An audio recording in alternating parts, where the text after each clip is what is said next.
Yeah, yeah, yeah, yeah.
Again, mysterious order. The headset's gonna get these covers. Yeah, Uh, the covers, and get another one in this box. another one of those in this, yeah. Space charge foot. Then cover hit in issues.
Would you please stand for the playing of the Barbados national anthem?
Good afternoon. Welcome to the Garrison Savannah, where history is created. Today we offer you that unforgettable experience where some will endure the agony of defeat and others will reminisce in the thrill of victory. I am Lyndon Yard. I've been assigned the simple task of sharing that experience with you. Our appetizers today are forecast betting, parry and forecast betting races 1 through 8. Parry and forecast betting races 1 through 8. It's a daily double, races 1 and 2. Daily double, races 1 and 2. Trifecta races 3, 4, 5, 6, 7, 8.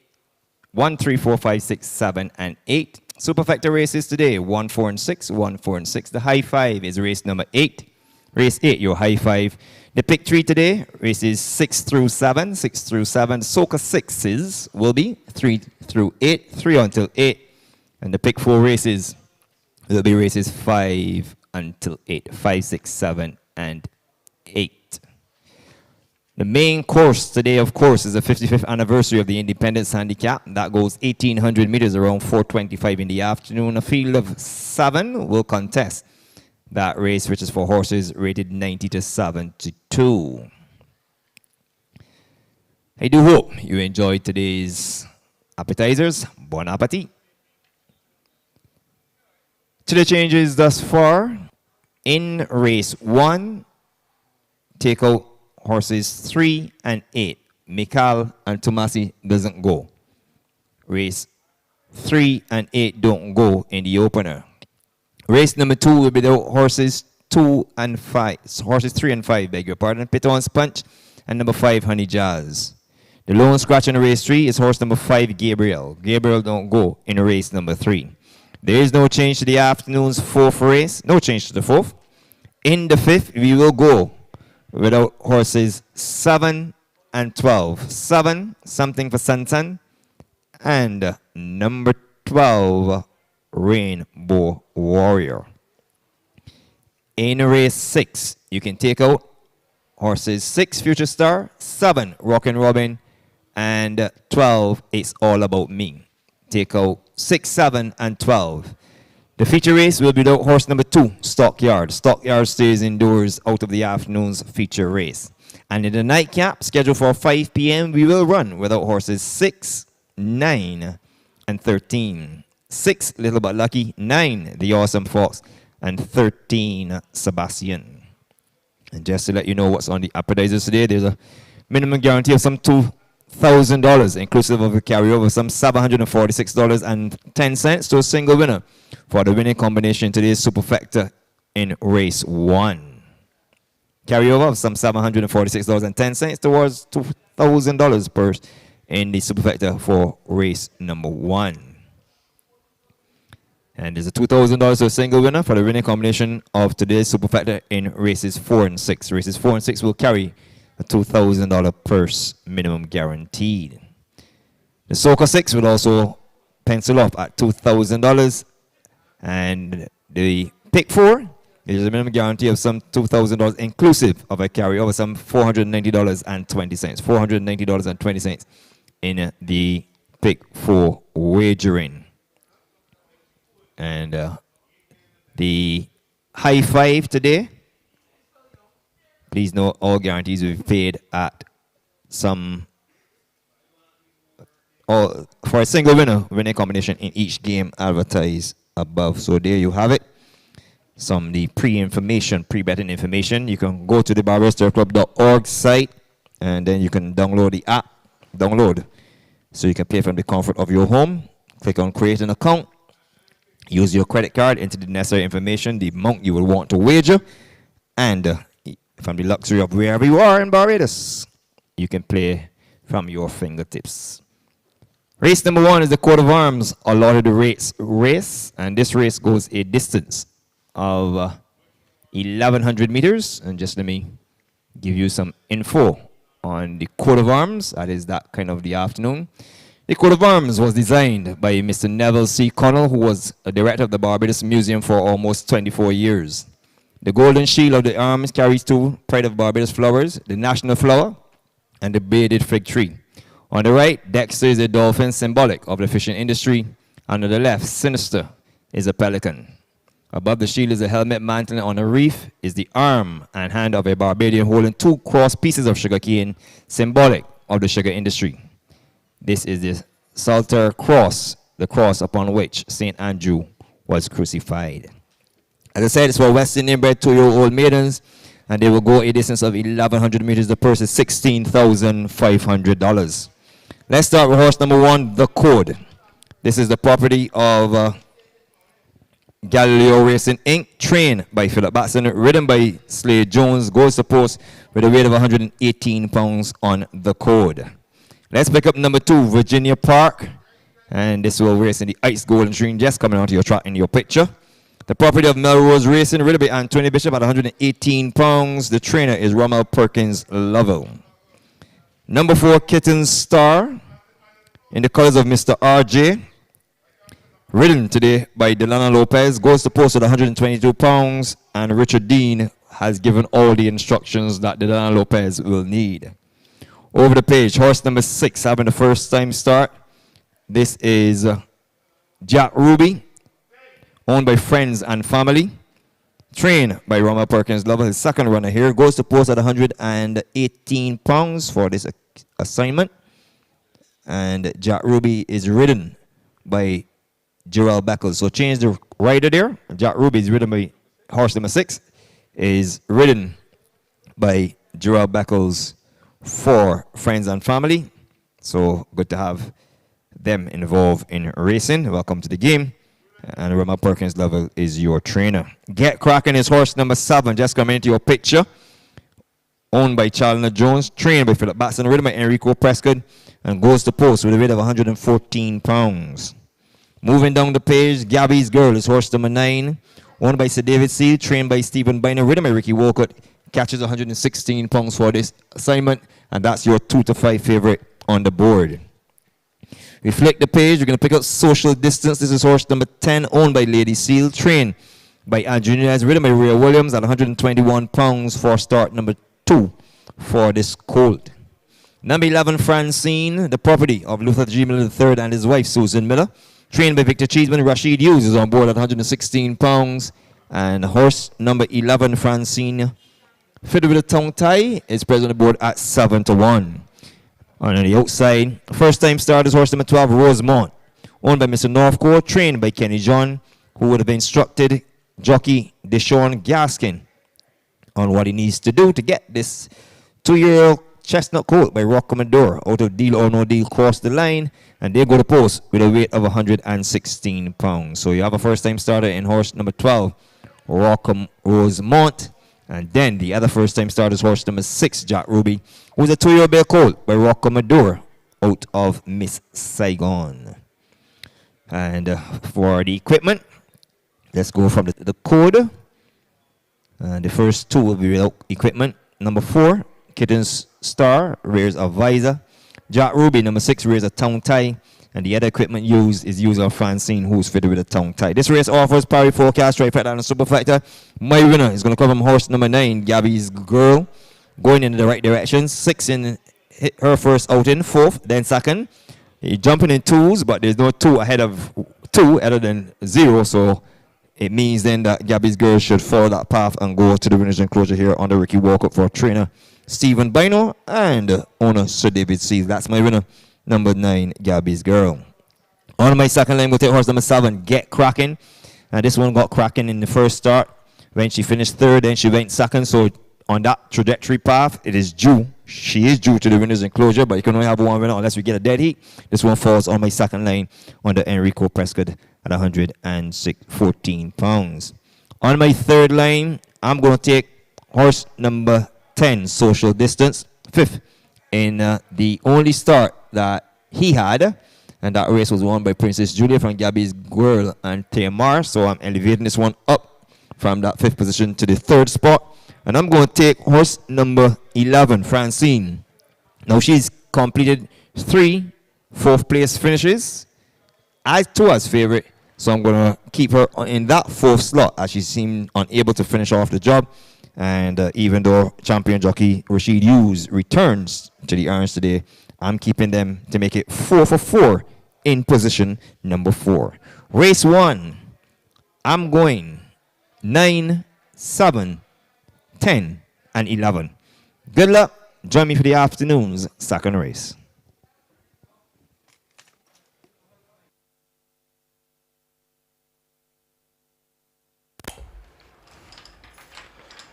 Hello and welcome to the Garrison Savannah. The horses are at the start for the first race on the day's card, the Coat of Arms Allotted Race, which is for 2-year-olds over 1,100 meters or 5.5 furlongs. But before I hand you over to Neil to give you the quick rundown on the odds, I want to take this opportunity on behalf of the racing fraternity and the veterinary fraternity to offer my deepest condolences to the family of Dr. Alan Story, who passed away this week.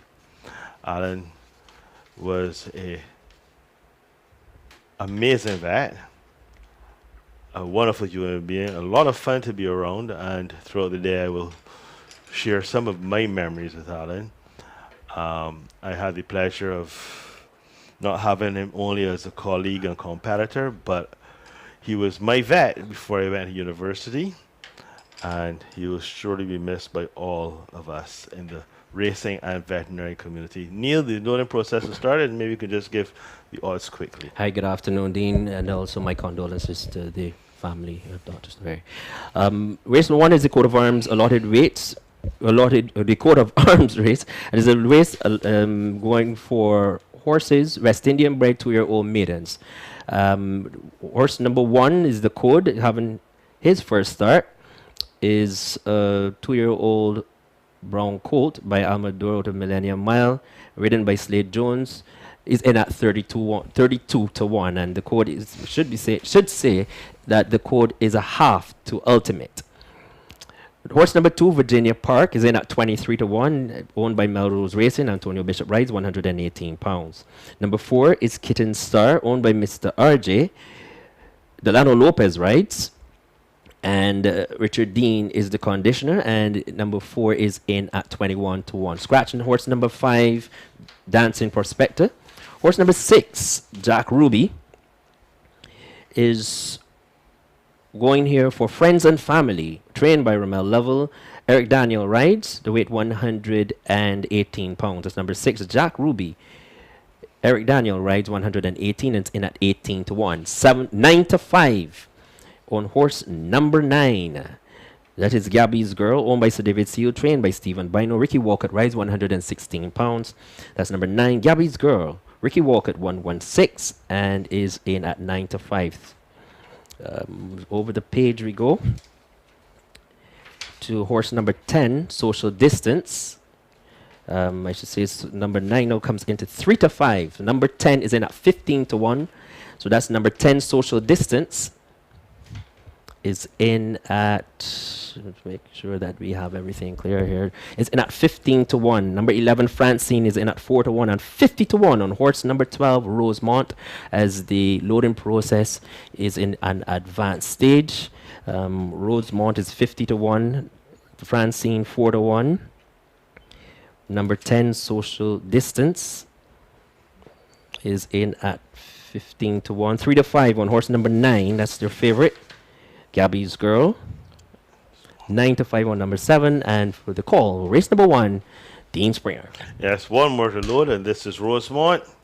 First time started, joins the lineup. They're locked away. Just waiting for them to settle. Racing, and Rosemont was a little slow to go, but coming up straight through to pick it up on front is Kid Star. Then there's the code coming across from the outside, Gabby's Girl. Between horses is Jack Ruby. Francine is next. Get Cracking races in between horses. Towards the outside is Social Distance, Virginia Park, and a long way back to Rosemont. As they round the far turn, head up the hill towards the 3 furlong marker after opening quarter of 25 and 1. And it's Kid Star in front by 3 parts of a length. From on the outside, Gabby's Girl. The code runs on the inside, third running a big race. And then there's Francine. Inside the quarter pole they come. And Kid Star is now tackled by Gabby's Girl. The code later for her room to run on the inside. Francine is circling on the outside and they're homeward bounds. And it's Kid Star under left hard drive on the outside. Getting right-hand encouragement is Gabby's Girl. It's Kid Star, Gabby's Girl. Here's the course splitting them now and coming with a grand run on the outside. I may just get up. What a finish. Very close between the code and Kid Star. Get Cracking was also there at the end of it, along with Gabby's Girl, Social Distance, Francine. The last one home was Rosemont. The winner passed the line and won away at Hunt 2. In a moment, a recap for you.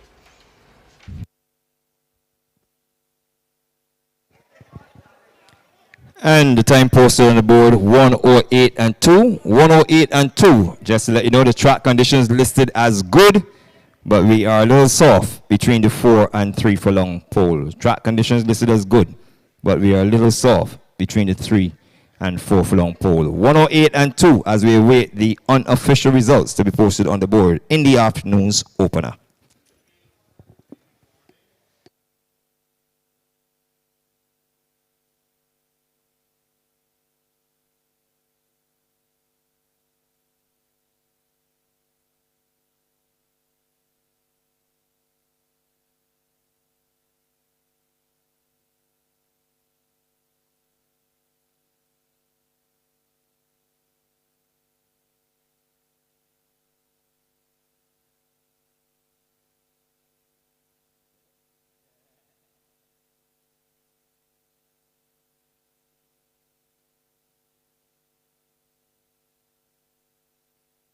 So there you have it. The results posted on the board unofficially: 1, 4, 7, and 9.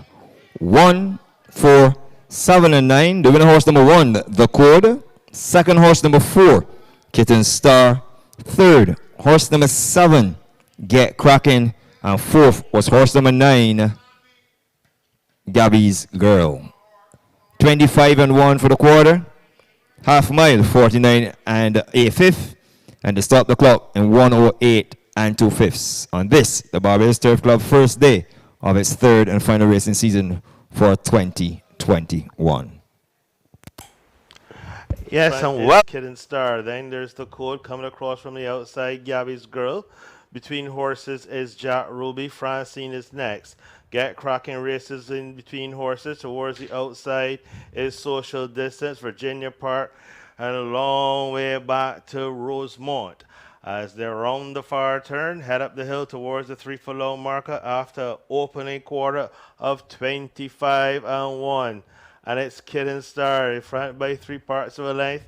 From on the outside, Gabby's Girl. The code runs on the inside, third running a big race. And then there's Francine. Inside the quarter pole they come. And Kid Star is now tackled by Gabby's Girl. The code later for her room to run on the inside. Francine is circling on the outside and they're homeward bounds. And it's Kid Star under left hard drive on the outside. Getting right-hand encouragement is Gabby's Girl.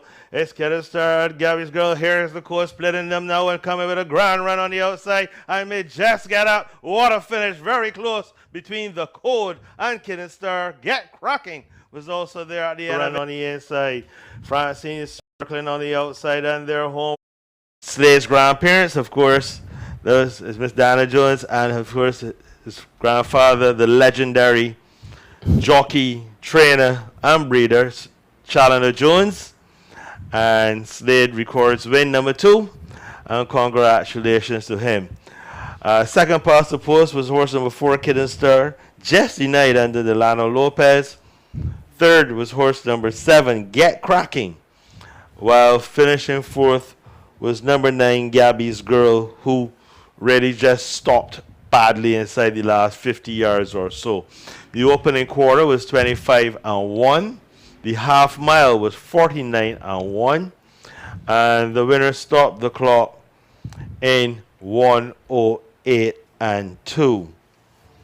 Of the others, Virginia Park was always towards the back of the field. Jack Ruby raced around mid-division. Get Cracking closed well. Gabby's Girl, we talked about her. Social Distance never landed a blow. Francine chased the leaders, but really flattened out. And well, Rosemont's greenness came to show up because Rosemont missed the break badly and came home in last position.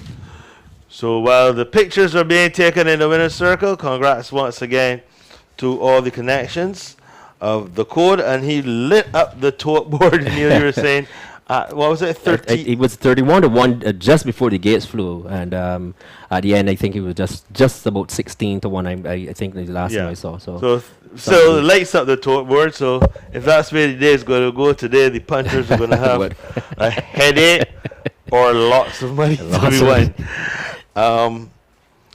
Before we go on to the second race on the day's card, Neil, I think I want to just, as we were talking about Dr. Story, one of my fond memories was back in the day when we were in the old commentary box, which was right next to the owner's lounge. Dr. Story owned a horse by the name of Aslan. Really top class sprinter. And I remember it was probably one of the first top class races I called. And I called the race, and Alan ran in the country box, saw her, and let go about 3 expletives to give me a big hug, like I had anything to do with it. But he was, such a fun person to be around as well. There are many times we not hung out as much as we should have, probably because of our age differences. But when we did get together in a social circle, quite a few rums were drank, and he was quite a character to be around, a great sense of humor. But his love of racing and horses and animals in general just really was second to none. And I could really vividly remember one day they putting down a horse on the track, and someone came up with a cell phone, wanted to take a picture. And Alan just looked at the guy, grabbed the phone, tossed it aside, and said, "Got to respect these animals." Yeah. And that's the kind of person he was. And I really do miss him, and will miss him terribly. Well, the second race on the day's card is the Pride in Industry Handicap, Neil. And it's over 1,570 meters.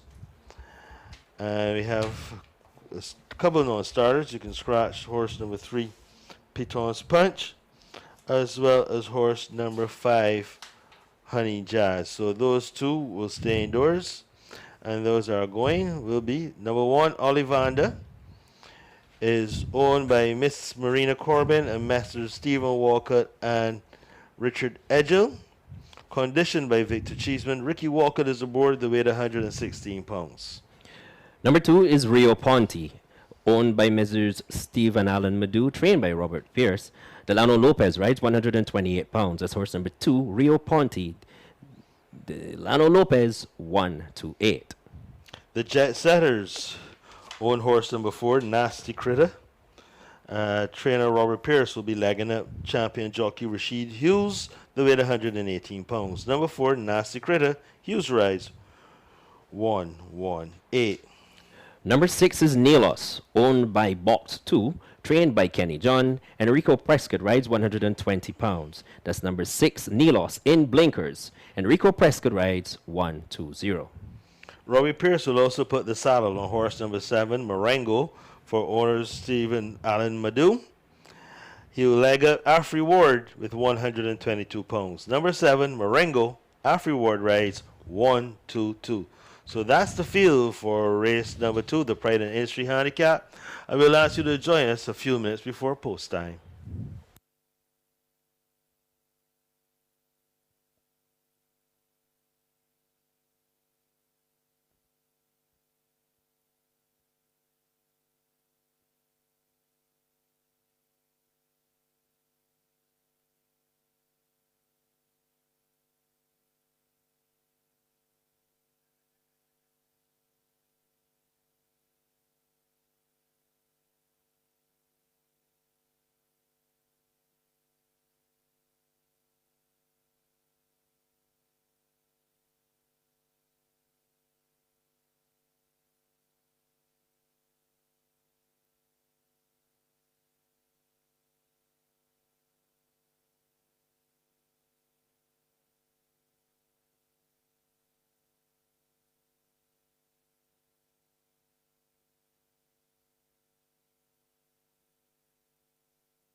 Before we move on to race number 2, let me do some housekeeping work.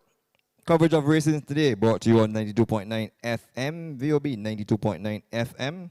It's also 94.7, the best 24/7, CBC 94.7, the best 24/7, MCTV channel 118, MCTV channel 118. You can also follow the coverage on the live stream of the Barbados Turf Club, www.barbadosturfclub.org, www.barbadosturfclub.org. If you're at the Garrison, you can feel free to help yourself to some delicacies, compliments of the lounge restaurant.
Patch, I'm sure they're viewing from the Twin Island Republic of Trinidad and Tobago.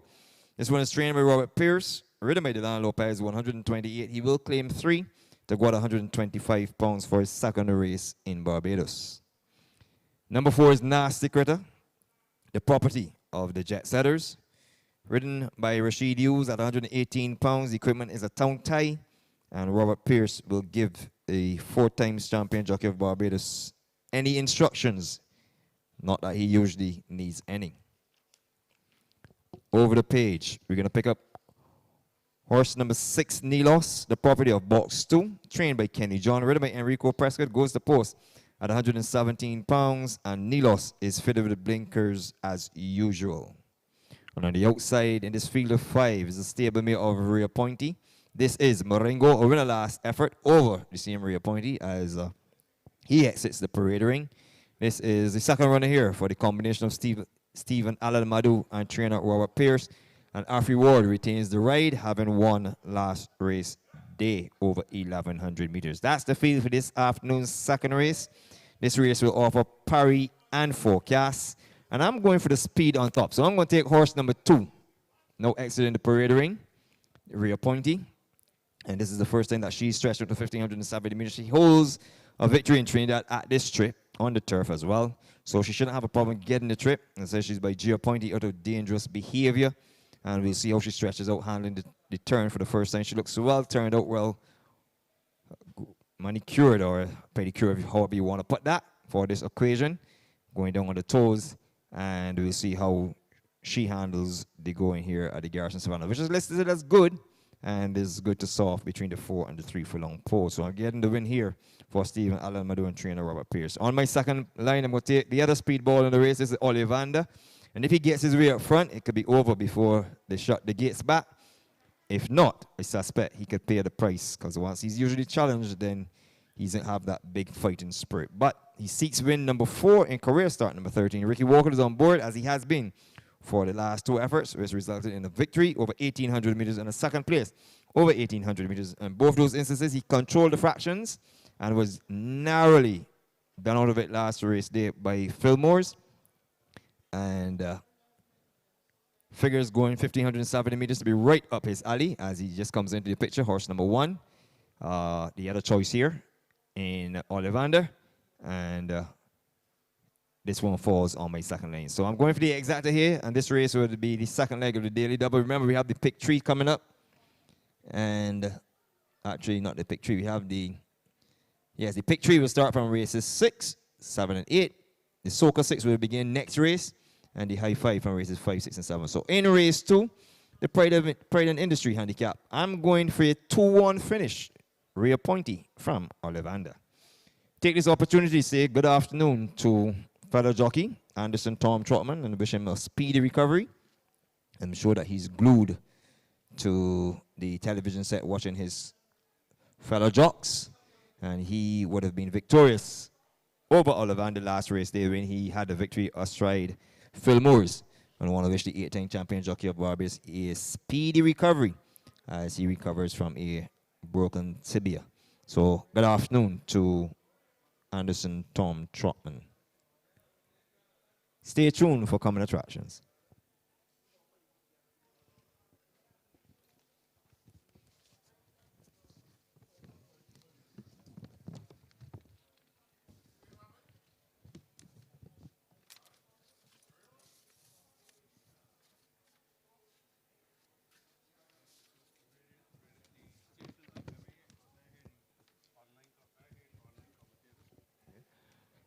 Let me do some housekeeping here. I can give you the parry dividends for race number 1. The winner horse number 1, The Code, paid $17.25 to win $2.90 to place. $17.25 and $2.90 on horse number 1, The Code. For running second, horse number 4, Kitten Star, paid $2.35, $2.35. Third was horse number 7, Get Cracking, who returned $1.40, $1.40. The exacta, if you started the day with the exacta of 1 and 4, you are entitled to collect $628.40. $628.40. If you had a trifecta of 1, 4, and 7, it would return you $848.65. $848.65. And if you were lucky enough, which I must say no one was lucky enough to have a superfecta, that would have returned $1,971.05. $1,971.05. That is a carryover. I can give you the complete order of finish. 4th was Gabby's Girl number 9. 5th was horse number 11, Francine. 6th was horse number 10, Social Distance. 7th was horse number 2, Virginia Park.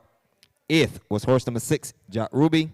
12th, horse number 12 finished 9th, and last, that was Rosemont. So finishing last was horse number 12, Rosemont. And the final time for that race was 108 and 2/5. Stay tuned for coming attractions. Yes, welcome back to the Garrison Savannah. The horses have made their way down to the start for this, the second race on the day's card. And we have a 1-2 favorite in horse number 2, Rio Ponte, under Delano Lopez. Second choice in the betting is number 1, Ollivander, the ride of Ricky Walker. In at 5-2 is horse number 4, Nasty Critter. Number 6, Nilos, is presently a 10-1 chance with Enrico Prescott aboard. Well, number 7, Marengo, is their longest shot on the board and at 18-1. So bookending the betting are the horses owned by Mr.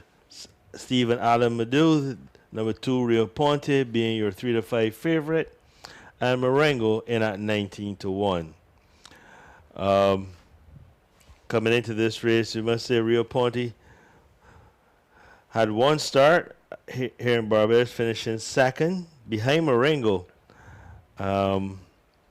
Interesting enough, yet Marengo gets very little support in the betting, and Rio Ponte is your 3-5 favorite. And if someone's going to upset these two, many would think it's Nilos. Well, Neil has his eyes on him. He raises his flag and he sends them racing, and they all got out to a brilliant beginning. In the middle of the course is Marengo. Sandwich now is between horses is Rio Ponte. Along the rails is Ollivander, Nilos, and at the back of affairs is Nasty Critter. As they thunder down the stretch for the first time, and they come under the wire, and it is Marengo with Afri Ward in front by a length and a half from Ollivander in second. Third place goes to Rio Ponte, who takes the bend nicely. Then comes along the rails is Nasty Critter, and Nilos is the back marker. As they begin the journey down the back stretch, passing the 5, and it is Marengo in front on a tight hole from on the outside is Ollivander. In third position is Rio Ponte. In fourth, then comes Nasty Critter, and Nilos is the back marker. That's the way they race, and it is Marengo who continues to enjoy that lead. Ollivander gets a bit closer as Ricky Walker decides it's time to get a bit closer. In third position is Rio Ponte. Tracking them nicely is Nasty Critter, and also watching them very closely is Nilos. And that's the way they race, and it continues to be Marengo. The racing order has been the same from the get-go. Is in front. Ollivander gets a bit closer on the outside. Circling horses is Nasty Critter. And as they turn for home, and Nasty Critter picks it up on the outside. Along the rail gets a wonderful letting is Rio Ponte. And down the stretch they come, and Rio Ponte on the inside. On the outside is Nasty Critter, but it is Rio Ponte and Nasty Critter. Rio Ponte, Nasty Critter at the wire. It seems like Rio Ponte got up on the inside from Nasty Critter. Between horses was Marengo, Nilos, and Ollivander in 1:37 and 1. In a moment, we have an official placings for you. We have a time on the board of 137 and 1/5. 137 and 1/5 as we await the unofficial result of race 2.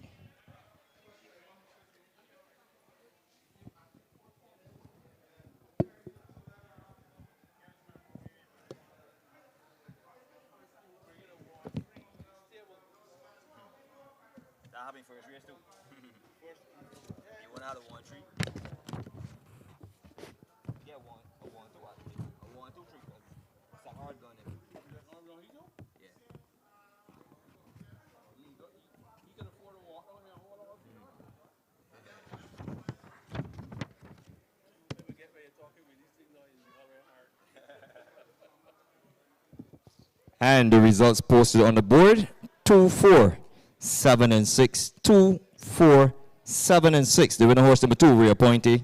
Second, horse number 7. Second horse number 4, Nasty Critter. Third, horse number 7, Moringo. And fourth was horse number 6, Nilos. 2, 4, 7, and 6. Time fractions: 24 and 4 for the quarter. Half mile in 49 and 3. 6 furlongs in 1:15, and they stop the clock in 1:37 and 2/5. Sorry, 1:37 and a fifth.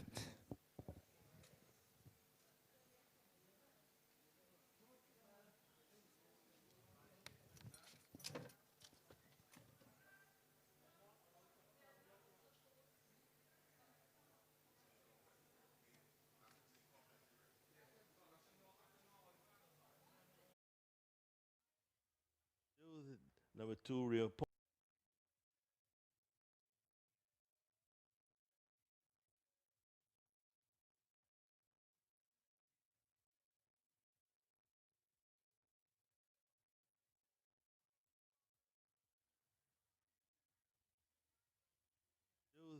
Number 2, Rio Ponte, being your 3 to 5 favorite, and Marengo.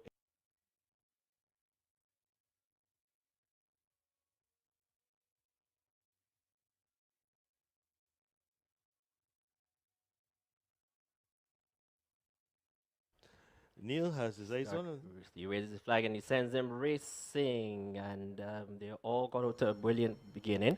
In the middle of the course is Marengo. Sandwich though is between horses is Rio Ponte. Along the rails is Ollivander, Nilos, and at the back of affairs is Nasty Critter. As they thunder down the stretch for the first time, and they come under the wire, and it is Marengo with Afri Ward in front by a length and a half from Ollivander in second. Third place goes to Rio Ponte, who takes the bend nicely. Then comes along the rails is Nasty Critter, and Nilos is the back marker. As they begin the journey down the back stretch, passing the 5, and it is Marengo in front on a tight hole. From on the outside is Ollivander. In third position is Rio Ponte. In fourth, then comes Nasty Critter, and Nilos is the back marker. That's the way they race, and it is Marengo who continues to enjoy that lead. Ollivander gets a bit closer as Ricky Walker decides it's time to get a bit closer. In third position is Rio Ponte. Tracking them nicely is Nasty Critter, and also watching them very closely is Nilos.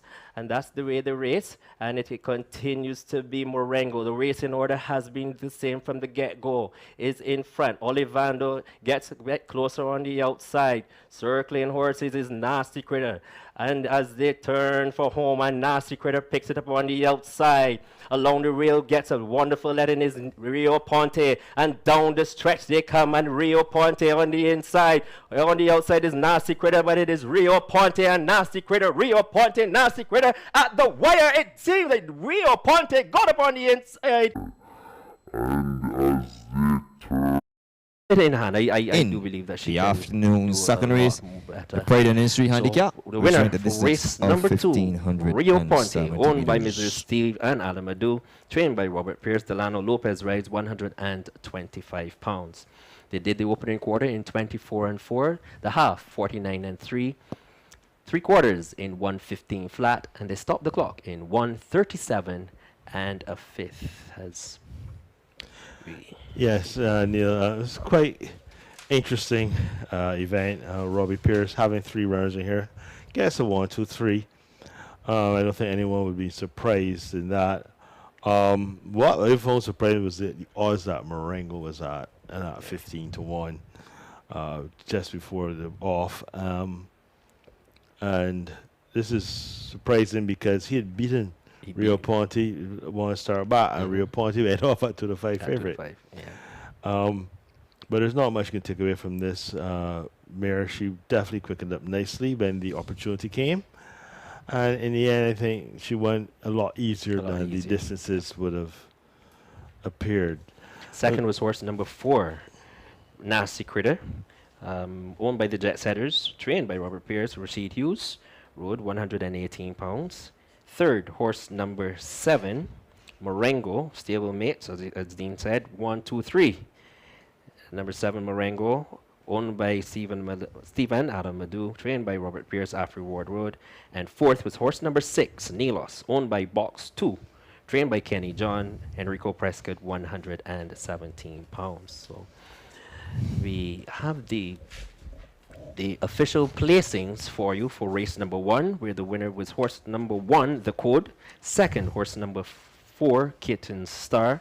Third, number 7, Get Cracking. Fourth, horse number 9, Gabby's Girl. Fifth, horse number 11, Francine. Sixth, number 10, Social Distance. Seventh, horse number 2, Virginia Park.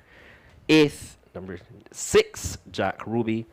And ninth and last, horse number 12, Rosemont. The official placings: a short head, 2.5, a head, 2 lengths, 1.5, 5.25, 13.25, and 22.25.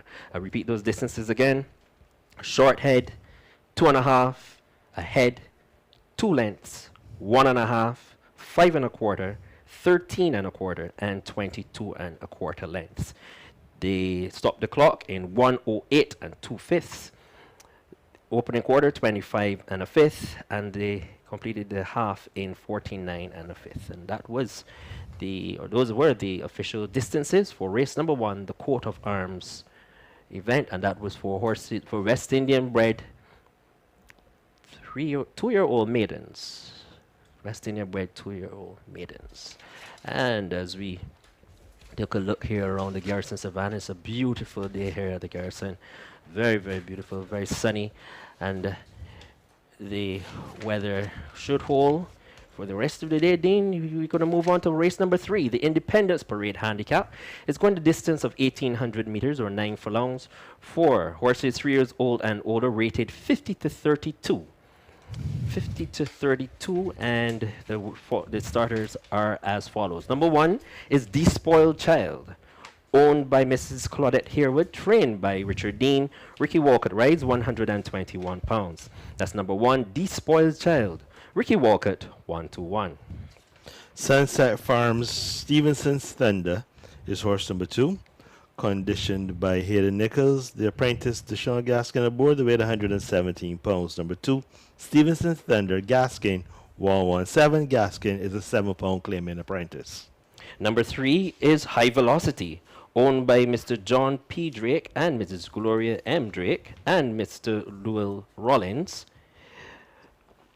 Trained by Andrew Nunez. Ray Williams rides 121 pounds. That's number 3, High Velocity. Ray Williams, 1-1. Number 4 is Pretty Princess. She'll be carrying the colors of Mrs. Derry Behari. For trainer Neil Brathwaite will lag up the apprentice Lester Edwards with 112 pounds. Number 4, Pretty Princess Edwards, 112. Okay, we have a late scratch in horse number 5, Gabriel, is a late scratch. So please mark that on your program. Horse number 5, Gabriel, is a non-starter. Horse number 6 is Mr. Levi Cadogan's Phil Morris. Trained by Jonathan Simpson, Rashid Hughes rides 128 pounds. That's horse number 6, Phil Morris, Rashid Hughes, 128. Number 7 is Bonita Bay, owned by Mrs. Pamela and Neville Isdell. Trainer Andrew Nunez has opted to lag up the apprentice Shaquille Bellamy, the weight 110 pounds. Number 7, Bonita Bay, S. Bellamy rides 110. Horse number 8 is Tudor Rose, owned by Melrose Racing, trained by Robert Pierce. Eric Daniel rides 129 pounds. Sorry, I beg your pardon, 119 pounds. That's horse number 8, Tudor Rose. Eric Daniel, 119. And rounding out the field is Miss Annette Harper's Against His Will. Trained by Andrew Nunez, the apprentice Knights Board, weight 127 pounds. Number 9, Against His Will, Knight rides 127. So that's the field for race number 3, the Independence Parade Handicap. I will ask you to join us a few minutes before post time.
about 14 minutes away from the afternoon's third race. The horses are pretty much up in the parade ring for this event.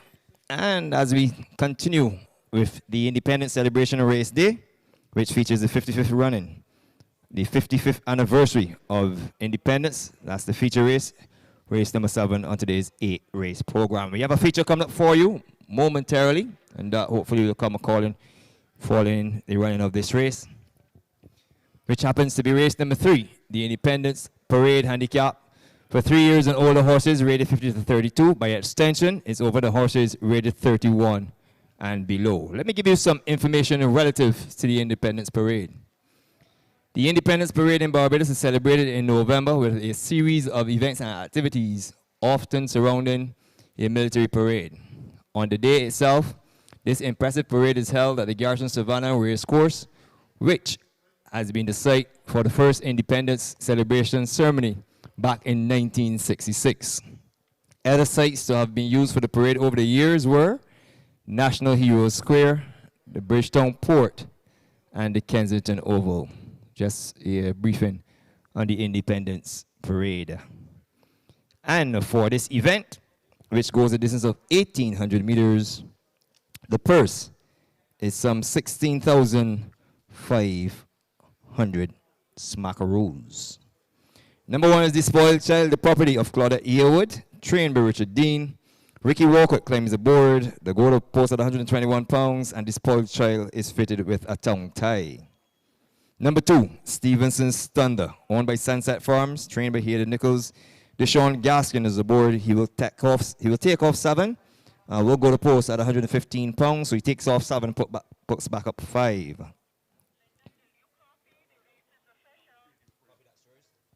Just received the important information that race number 2 has been declared official. Race 2 is official 2, 4, 7, and 6. Continuing with horse number 3, High Velocity, the property of John Drake, Gloria Drake, Llewell Rollins, and trained by Andrew Nels. Rhea Williams is aboard 121 pounds with cheek pieces. Number 3, High Velocity, Rhea Williams, 121. We can take the page over on horse number 4 is Petty Princess, the property of Derry Bihari, trained by Neil Brathwaite. Lester Edwards climbs aboard. He takes off 3, takes off 5, and goes to post at 107 pounds on Petty Princess, who is fitted with a tongue tie. Moving down to horse number 6, Fillmore's, the property of Levi Cadogan, trained by Jonathan Simpson. Rashid Hughes climbs aboard and will go to post at a top end post of 128 pounds. Apprentice Shaquille Bellamy takes off 7 from Bonita Bay, who is horse number 7. This is the property of Pamela and Neville Isdell, trained by Andrew Nunez. The final weight is 103 pounds, and this 5-year-old Bear Mare will wear a tongue tie. Number 8, True the Rose, the property of Melrose Racing, trained by Robert Pierce. Eric Daniels is on board. He takes off 3 from 119, finishes with 116 pounds on horse number 8, True the Rose. And on the outside, the Andrew Nunez train against his will makes a return to racing. Owned by Annette Harper, ridden by Rashad Knight, who takes off 7 pounds from 127 pounds and goes to post at 120 pounds. So that's the very competitive field of 8 that will traverse the 1,800 meters starting point of this event. This race is offering pari forecast and trifecta. My winner is going to come from horse number 6. And just coming into your picture, horse number 6, Fillmore's. And just coming in front of the board, Fillmore's. The question mark here is that weight of 128 pounds, but finishing will definitely not be his problem. As I said, going 1,800 meters to win with 128 pounds. Not a lot of horses do it. The last horse I can remember doing it would have been Good Vibration, and things just went right for her that day. Oh, she slaughtered that field on that occasion. At the weights with 123, sprinting, he finished down the field. Then he had 123, finished down the field again. So he seems fairly dominant once he's below 120. We'll see if he can reverse that today and win with 128 pounds. He comes in off a 1,800 meters victory, as a matter of consecutive 1,800 meters victory, but at different weights. And on those occasions, he tacked up with 119 pounds and with 112 pounds. So he goes up some 16 pounds from his last victory at the trip. We'll see whether he's monster or man. On my second line, I'm going to take horse number 8, Through the Rose, and I think she's been very unlucky in her last 2 track appearances, namely in the Derby and the Midsummer Creole Classic. When trapped for racing room in the Midsummer Classic, she finished 4th on that occasion, and then in the Derby, she got squeezed out at the start and lost almost all chances. She did manage to get to finish 4th on that occasion, and in the Midsummer Creole Classic, she finished 8th, and returned to finish 4th in the Derby, which was a very creditable run, having been squeezed out of it at the start. I think she must have an excellent chance today, despite the fact that she goes up against older horses. She races in the colors of Melrose Racing. Trainer Robert Pierce will condition this one, and I expect her to be in the thick of things at the Death Rattle. To complete my trifecta,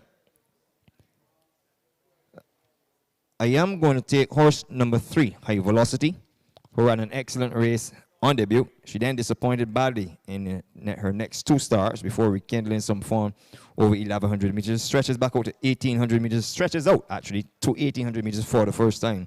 By happy memories out of rebound, probably would appreciate some gifts. You will get some gift between the 3 and the 4, which is somewhat on the soft side. Otherwise, the main part of the track remains good. But she falls on my 3rd line on the jockey Ray Williams, 121 pounds, and trainer Andrew Nunez. So in this event, the offers Parry Forecast and Trifecta, I'm going to take horse number 6, Phil Moores, from horse number 8, Through the Rose, from horse number 3, High Velocity, in that order.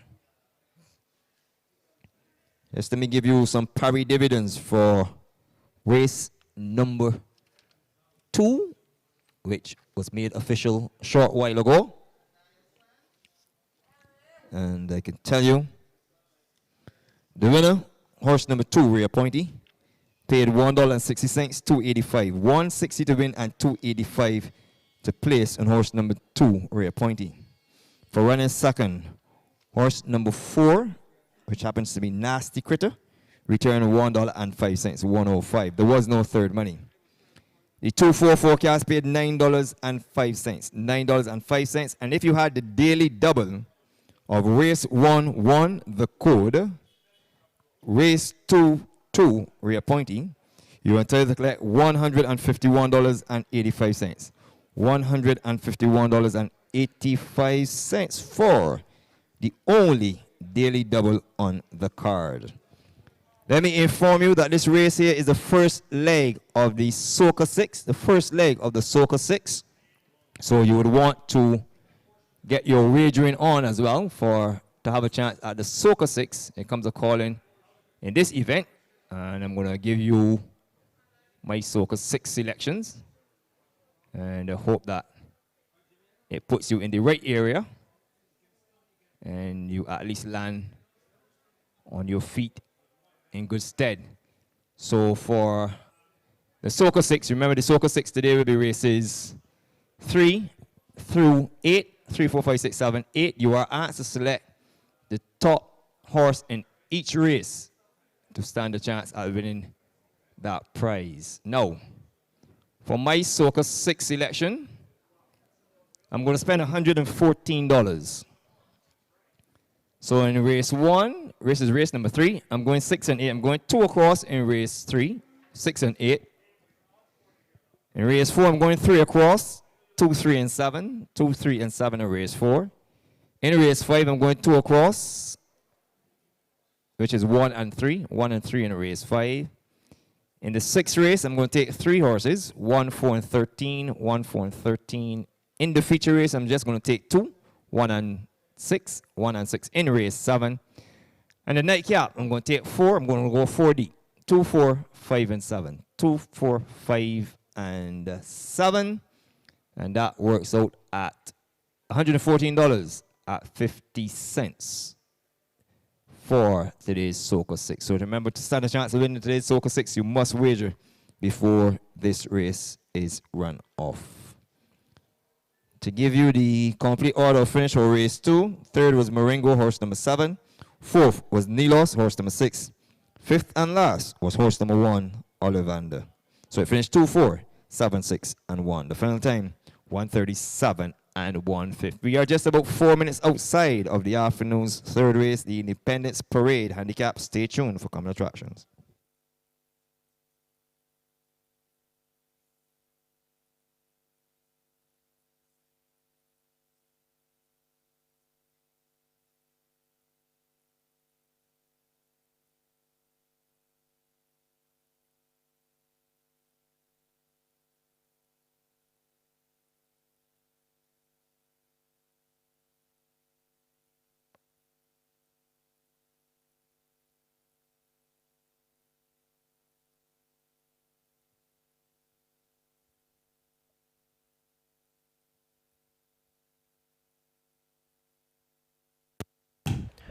Welcome back to the Garrison Savannah, where the horses are on their way down to the start for race number 3, the Independence Parade Handicap. It's going a distance of 1,800 meters for horses 3 years old and older, rated 50 to 32. We have a non-starter in horse number 5, Gabriel. So Gabriel, now horse number 5, will stay indoors. Those facing the starter are as follows. Number 1 is The Spoiled Child, owned by Mrs. Claudette Harewood, trained by Richard Dean. Ricky Walcott rides 121 pounds. That's number 1, The Spoiled Child. Ricky Walcott rides 1-1, and The Spoiled Child is in at 5-1. 2-1 favorite is horse number 2, Stevenson's Thunder, owned by Sunset Farms, trained by Hayden Nichols. Deshaun Gaskin rides 115 pounds as the final weight. That's number 2, Stevenson's Thunder. Deshaun Gaskin, 115. Number 3 is High Velocity, owned by Mr. John P. Drake and Mrs. Gloria M. Drake and Mr. Lou Rollins.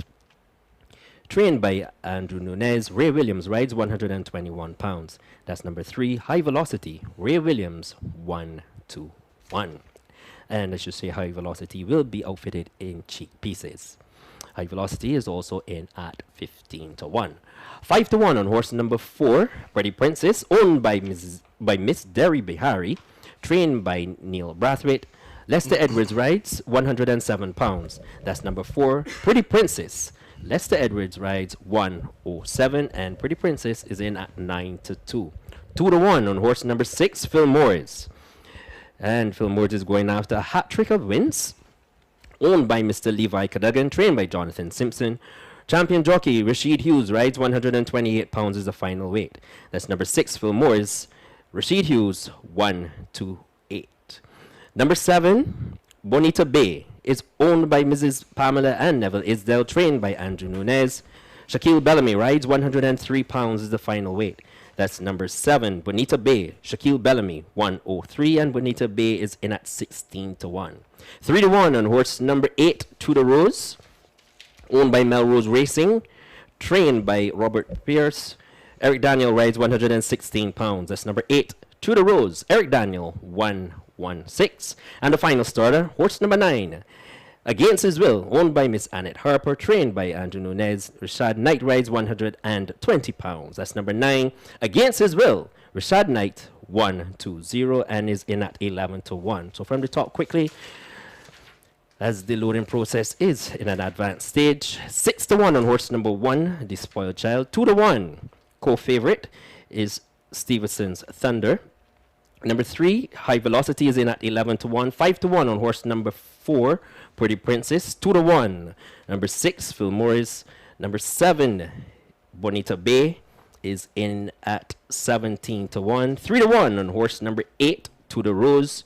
And horse number 9, Against His Will, is in at 11-1. As we take a look down the start, Against His Will is making a return, 120 days since his last start, and showed a lot of promise. First, this horse is owned by Miss Annette Harper, and this 4-year-old bay colt by Happy Memories of the Lady Flood is a very promising horse. So with 2 to go for the call of race number 3 is Dean Springer. Thank you. Just one more now, and that is Against His Will. It's a bit for him to join the lineup. It's not going to fit sideways as he's sidestepping to the gate. Others are waiting patiently. Got 2 runners from the Derby just showing up here. And Despoiled Child and Tudor Rose run a Corker. They're under starters orders. Racing, and it looks like a pretty level beginning. And the one who pops out to lead early is Phil Moores. So Rashid Hughes, as he said it, he's going to take any prisoners. And it's Phil Moores who leads from Tudor Rose. On the inside, Stevenson's Thunder.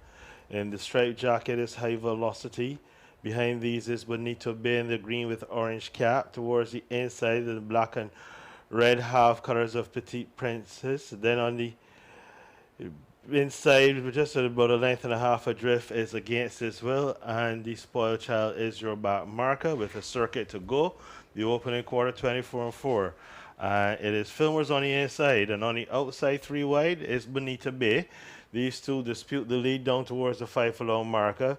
Then there's Tudor Rose on the inside. Stevenson's Thunder races next. Then there's High Velocity, Against His Will. Towards the inside, Pretty Princess and the Spoiled Child sees them all. The opening half was 49 and 1 as they head towards the far turn. They've just got about 4 furlongs to go, and it's Phil Moores, just the leader from Bonita Bay. Then there's Tudor Rose. Stevenson Thunder is next. The one swooping by horses on the outside is Against His Will. Then there's High Velocity. Pretty Princess has begun her run. And the Spoiled Child is the back marker, 6 and 1, 15 and 4. They come inside the quarter pole, and it's Bonita Bay and Phil Moores who have been at each other's throats from the 5 furlong marker, who bring them inside the quarter pole. Phil Moores leads. On the outside, here's Tudor Rose with a grand run. The Spoiled Child has gathered them up all white on the outside, but it's Phil Moores on the right-hand drive. On the outside, here's Tudor Rose, Pretty Princess. The Spoiled Child is rattling home. It's Phil Moores and the Spoiled Child. The Spoiled Child picking him up and putting him down. The Spoiled Child from last to first to win it. The Spoiled Child just gets up to deny Phil Moores. Then came Tudor Rose behind these. Pretty Princess rounded out the top 4. The winner stopped the clock in 1:54 and 2. In a moment, a recap for you.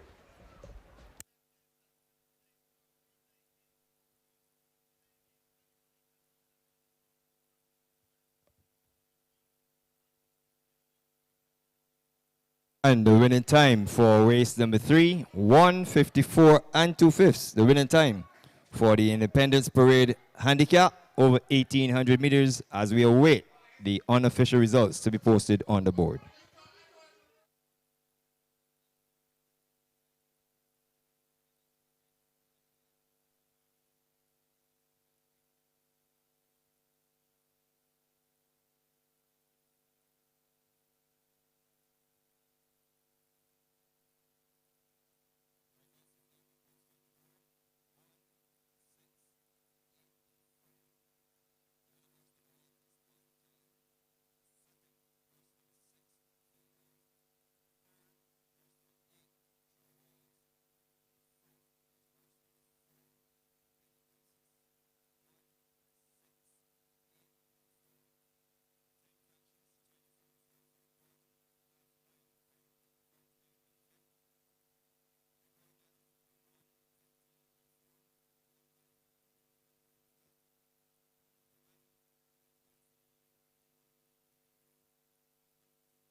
Pretty level beginning, and the one who pops out to lead early is Phil Moores. So Rashid Hughes, as he said it, he's going to take any prisoners, and it's Phil Moores who leads from Tudor Rose. On the inside, Stevenson's Thunder. In the striped jacket is High Velocity. Behind these is Bonito Bay in the green with orange cap. Towards the inside, the black and red half colors of Petite Princess. Then on the inside, just at about a length and a half adrift, is Against His Will, and the Spoiled Child is your back marker with a circuit to go. The opening quarter, 24 and 4. It is Filmers on the inside, and on the outside, 3 wide, is Bonita Bay. These two dispute the lead down towards the 5 furlong marker. Then there's Tudor Rose on the inside. Stevenson's Thunder races next. Then there's High Velocity, Against His Will. Towards the inside, Pretty Princess and the Spoiled Child sees them all. The opening half was 49 and 1 as they head towards the far turn. They've just got about 4 furlongs to go, and it's Phil Moores, just the leader from Bonita Bay. Then there's Tudor Rose. Stevenson Thunder is next. The one swooping by horses on the outside is Against His Will. Then there's High Velocity. Pretty Princess has begun her run. And the spoiled child is the back marker, 6 and 115 and 4. They're coming inside the quarter pole. And it's Bonita Bay and Fillmore's who have been at each other's throats from the 5 furlong marker, who bring them to inside the quarter pole. Fillmore's leads. On the outside, here's Tudor Rose with a grand run. The spoiled child has gathered them up all white on the outside. But it's Fillmore's on the right-hand drive. On the outside, here's Tudor Rose, Pretty Princess. The spoiled child is rattling home. It's Fillmore's and the spoiled child. The spoiled child picking him up and putting him down. The spoiled child from last to first to win it. The spoiled child just gets up to deny Fillmore's. Then came Tudor Rose behind these. Pretty Princess rounded out the top 4. The winner stopped the clock in 1:54 and 2 at the quarter pole. Fillmore's leads and just stormed home to win. Just getting out to beat Fillmore's. Third was horse number 8, Tudor Rose. This one, she didn't get to dictate her pace like she did in Derby, but she hung around. She showed she's tough. It shows the Derby form also came back. Yeah, the 2 of the 3-year-olds that ran well in the Derby, they came back and represented well here. Well, finishing 4th was number 4, Pretty Princess. She's always an out-and-out stayer, and she stayed on for 4th place. But what a performance by the spoiled child. Dead last at the 3/8 pole. Not much better than that going to the quarter, but then I just saw this green flash on the outside, just sweeping by horses. In the end, really just got up to the night. Fillmore's. I think Fillmore's probably lost his race. When Bonita Bay went up at the 5-furlong pole and said, "Let's go." And I can't really blame the young rider on Bonita Bay for doing that. You've got 110 pounds. You can't lag. Yeah. You got to go out there and take on those, take on the favorites and with the take him off the heavyweights. bit at least. Let's see if make you carry that 128 pounds through the hill. Yeah. In the end, Bonita Bay just faded, but here we see the winner being led back in with some very pro connections, and that was, I would say, a really brilliant ride by Ricky Walcott. The type of ride that very few can produce, and the way he did it. I mean, the patience. He just sat there, and in the end, just when he asked the spoiled child to pick up and go, he just rattled by them on the outside, and he'll head off to the winner's enclosure.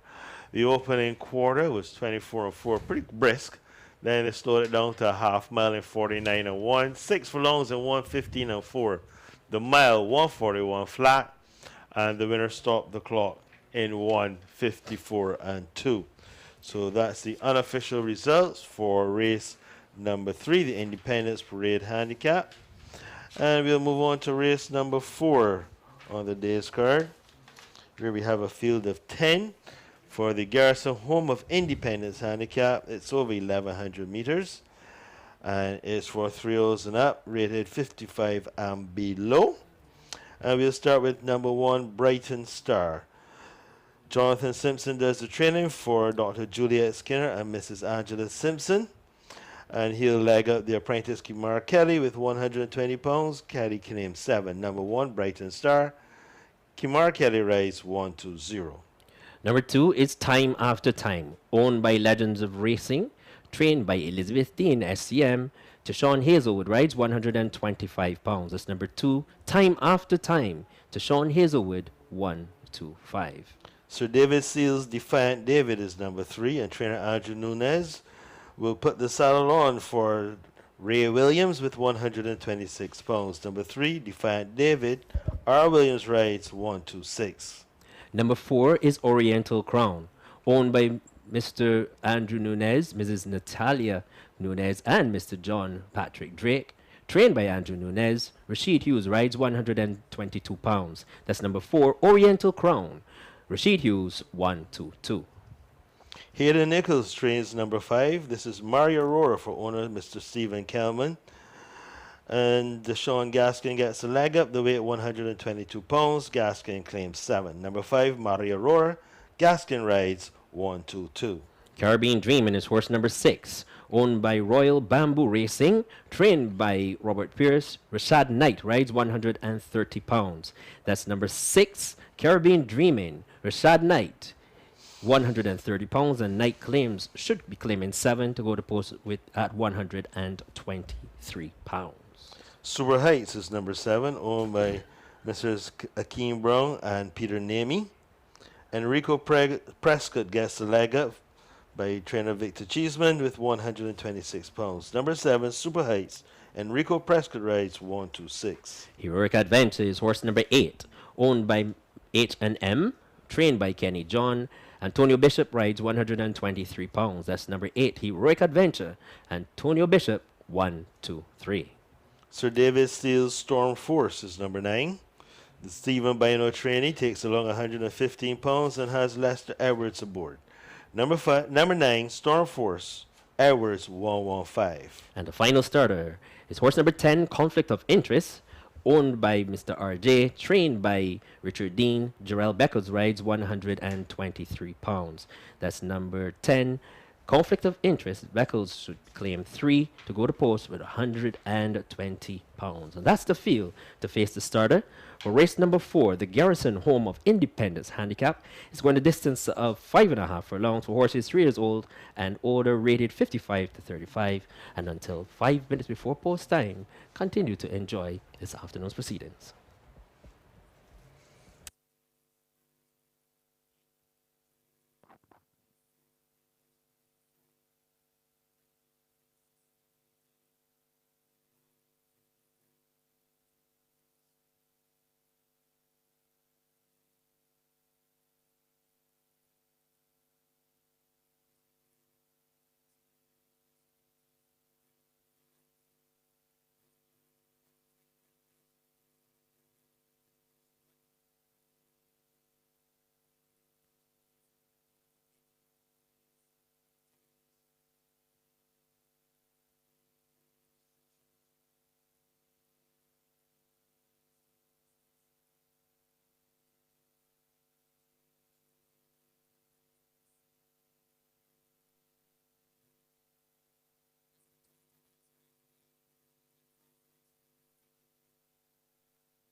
afternoon's fourth race. It's the Garrison Home of Independence Handicap. And before we go into that, we're going to pay a tribute to our departed brother. So if you would just pay close attention to the monitor, you will notice that the flag, the Barbados Turf Club flag, is flying at half mast.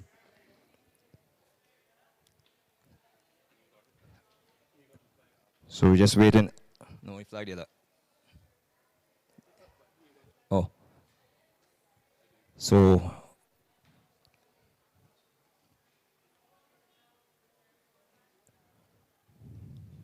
Terrell?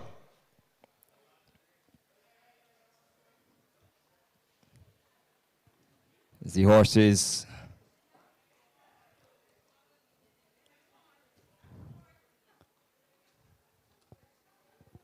Oh, it's changing now. Ladies and gentlemen, at this time, I'm going to ask you all to stand. At this time, I'm going to ask you all to stand as we pay homage to our departed brother, Dr. Alan Story. You would notice that the flag is very much flying at half mast, and we're going to pay a little tribute to Dr. Story. And following this reading, then we'll ask to observe 1 minute silence. So in beginning, the veterinary community and the local racing industry was rocked on Thursday with the passing of Dr. Alan Story, a week and a day shy of his 64th birthday. From his office just outside Graham Hall in Christchurch, Dr. Story ran his business, the veterinary clinic, for many years, honoring its motto, a pioneer animal hospital in Barbados who is committed to your pets. He was a fine man, as large as life, and was as strong as an ox. He was an independent, competent, and always controlled whatever he tackled, said one sibling. He was described as an ultimate profession who loved partying crop over. He cared deeply for all animals and by extension, their owners. People often forget that veterinarians are frontline health workers also. Dr. Story loved his veterinary practice, so much so that he never turned away any animal. He also had a special love for horses and horse racing as he enjoyed their explosive exploits on the track. In partnership with Dr. Susan Hallow, Dr. Story dabbled with every aspect of racing, including breeding.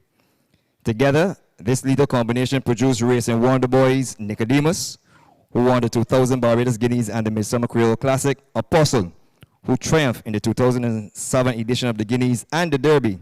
In between there, they also bred 2003 heroine winner Mirabelle, Derby winner Mirabelle. Dr. Story co-owned and bred River Dancer and had gratifying results with others such as the Speedy, Aslan, Amazing Grace, Baku Boy, Chivas Regal, Cat Trick Fergus, Dublin, Melody Princess, Sia, Queen Seal, to name a few, with his last bred winner being Loki, whom he co-owned with the late Edward L. Walker. When asked to describe Dr. Story in 3 words, the racing community echoed these following words. Tenacious, dedication, family. Genuine, professional, reliable.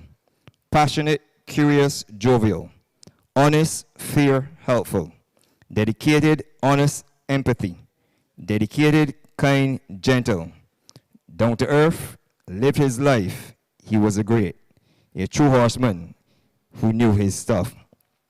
Of course, we all at the Barbados Turf Club passes on our deepest sympathies to his wife and children, as well as the wider family circle. May he rest in peace. We now observe 1 minute silence.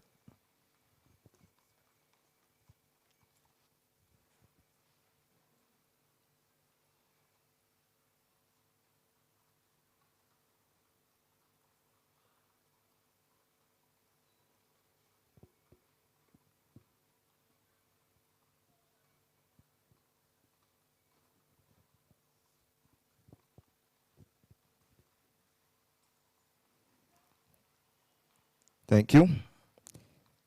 May the good dog rest in peace. And you can see the dog in the middle there, clad in his Sporting Grey, and that was a successful combination of jockey Anderson Trotman, trainer Edward Walcott, and of course the connections, family and friends for his last winner, Low Key, his last winner here at the Garrison Savannah, who said, may he rest in peace.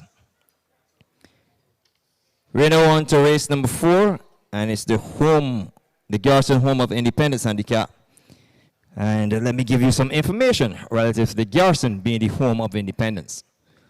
Located on 30 acres, this parade ground, the Garrison Savannah area, additionally contains many historic buildings, including the barrack and the military personnel.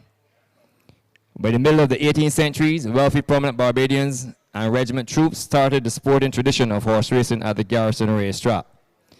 On the 30th of November 1966, the Garrison historic area was the location where the ceremony was held for the lowering of the Union flag, the flag of the United Kingdom, and the raising of the Barbados flag, thus ushering in full independence for the country of Barbados from the United Kingdom. To the field for the afternoon's 4th race, which is for 3 years and older horses rated 55 to 35, is also open to horses rated 34 and below. The purse, as I said earlier, is a decent $16,500.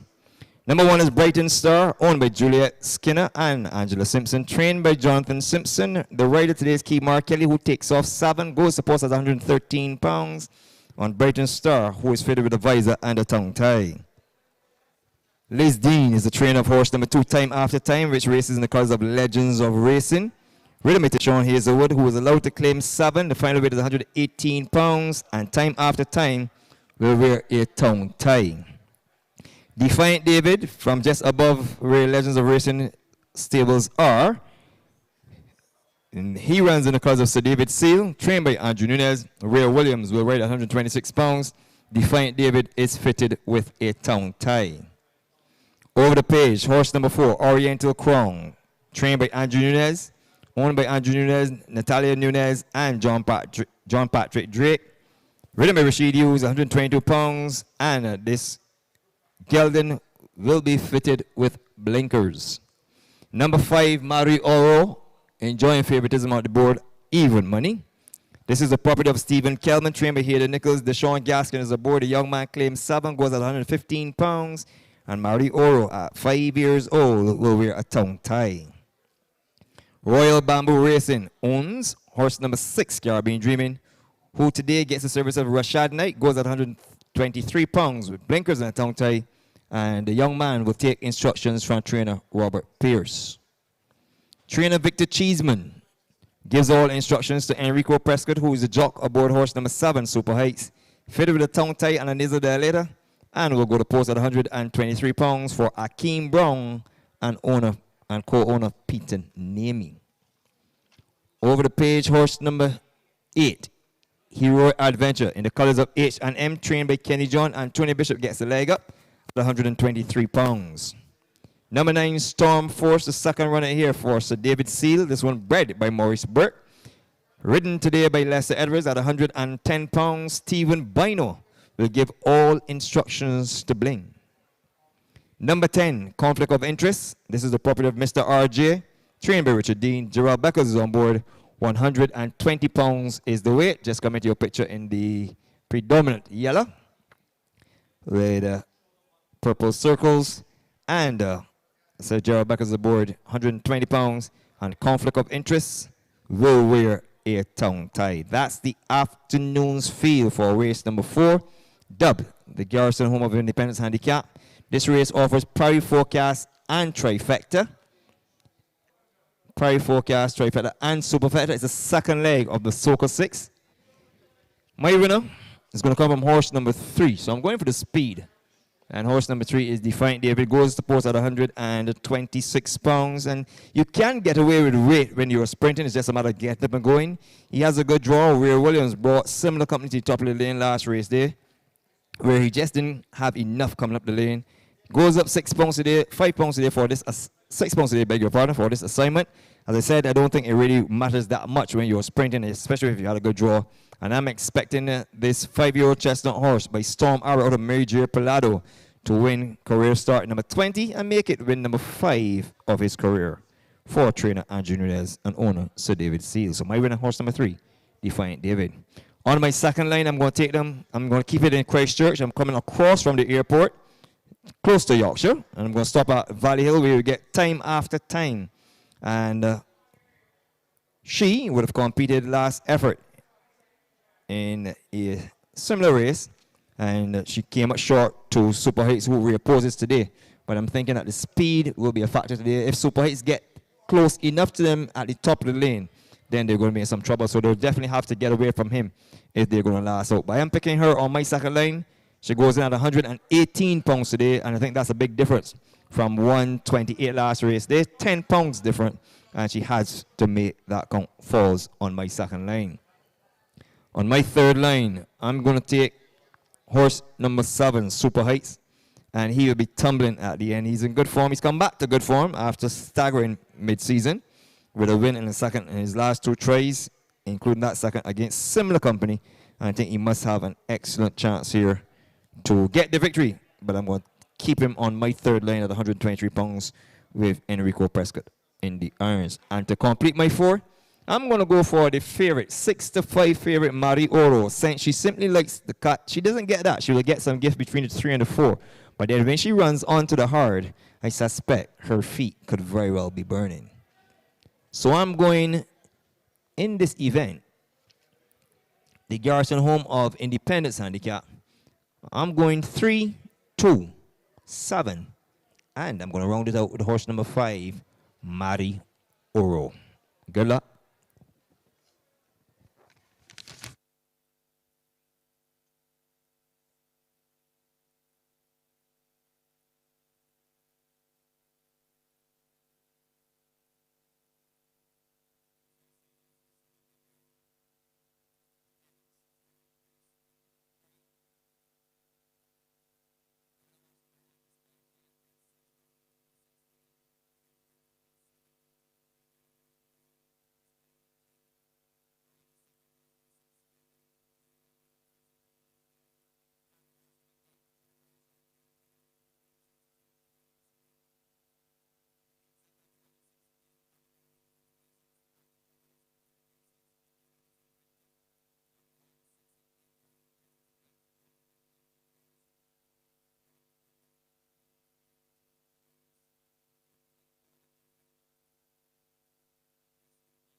And welcome back to the Garrison, where the horses are just walking around behind the starting stalls for race number 4, the Garrison Home of Independence Handicap.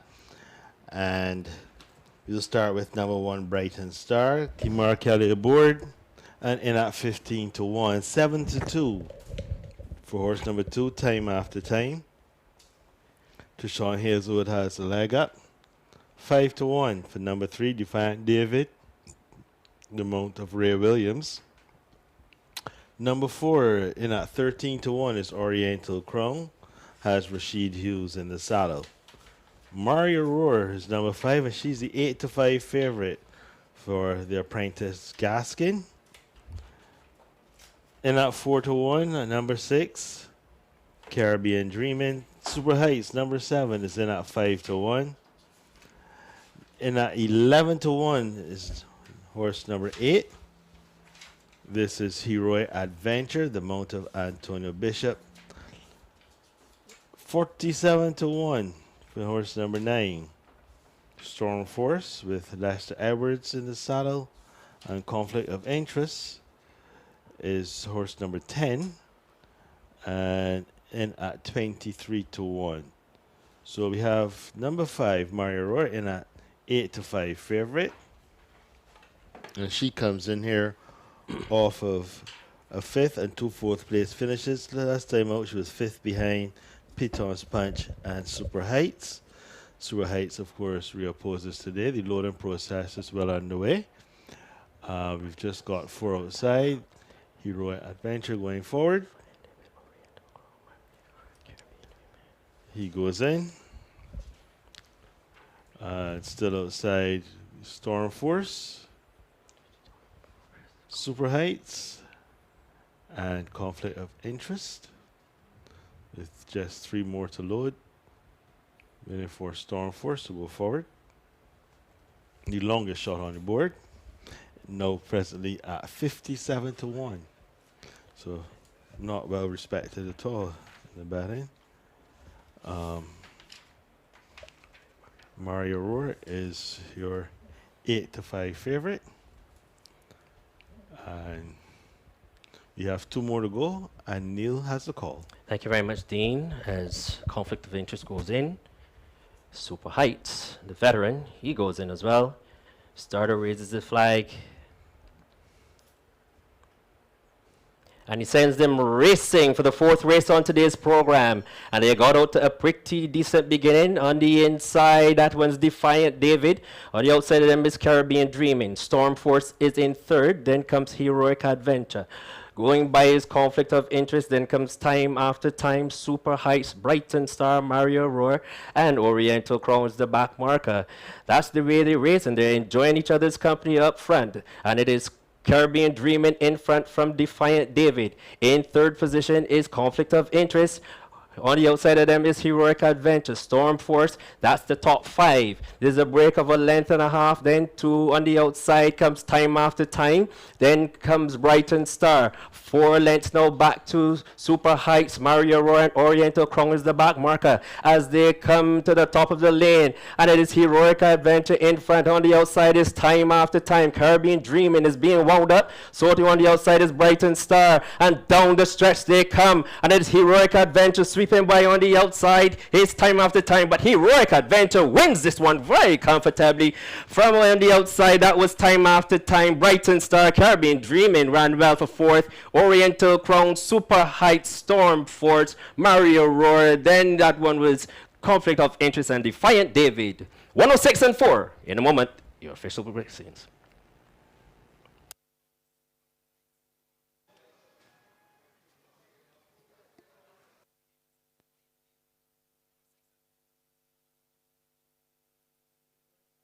And we have a time of 106 and 4. 106 and 4 for race number 4, the Garrison Home of Independence Handicap, as we await the unofficial results to be posted on the board. And just as soon as they say that, the gentlemen are spot on with their posting. 8, 2, 1, and 6. 8, 2, 1, and 6. The winner, horse number 8, Hero Adventure. Second, horse number 2, Time After Time. Third, horse number 1, Brighton Star. And 4th was horse number 6, Caribbean Dreaming. 8, 2, 1, and 6. Time fractions 25 and 1 for the quarter. The half mile 49 and 2. And they covered the 5.5 long trip in 106 and 4/5. The winner to come back, as it was given to you before the running of that race, the complete order of race number 3. 4th was horse number 4, Petty Princess. 5th was horse number 9, Against His Will. 6th was horse number 7, Bonita Bay. 7th was horse number 2, Stevenson's Thunder. And 8th and last was horse number 3, High Velocity. They stopped the clock for race 3 in 154 and 2/5.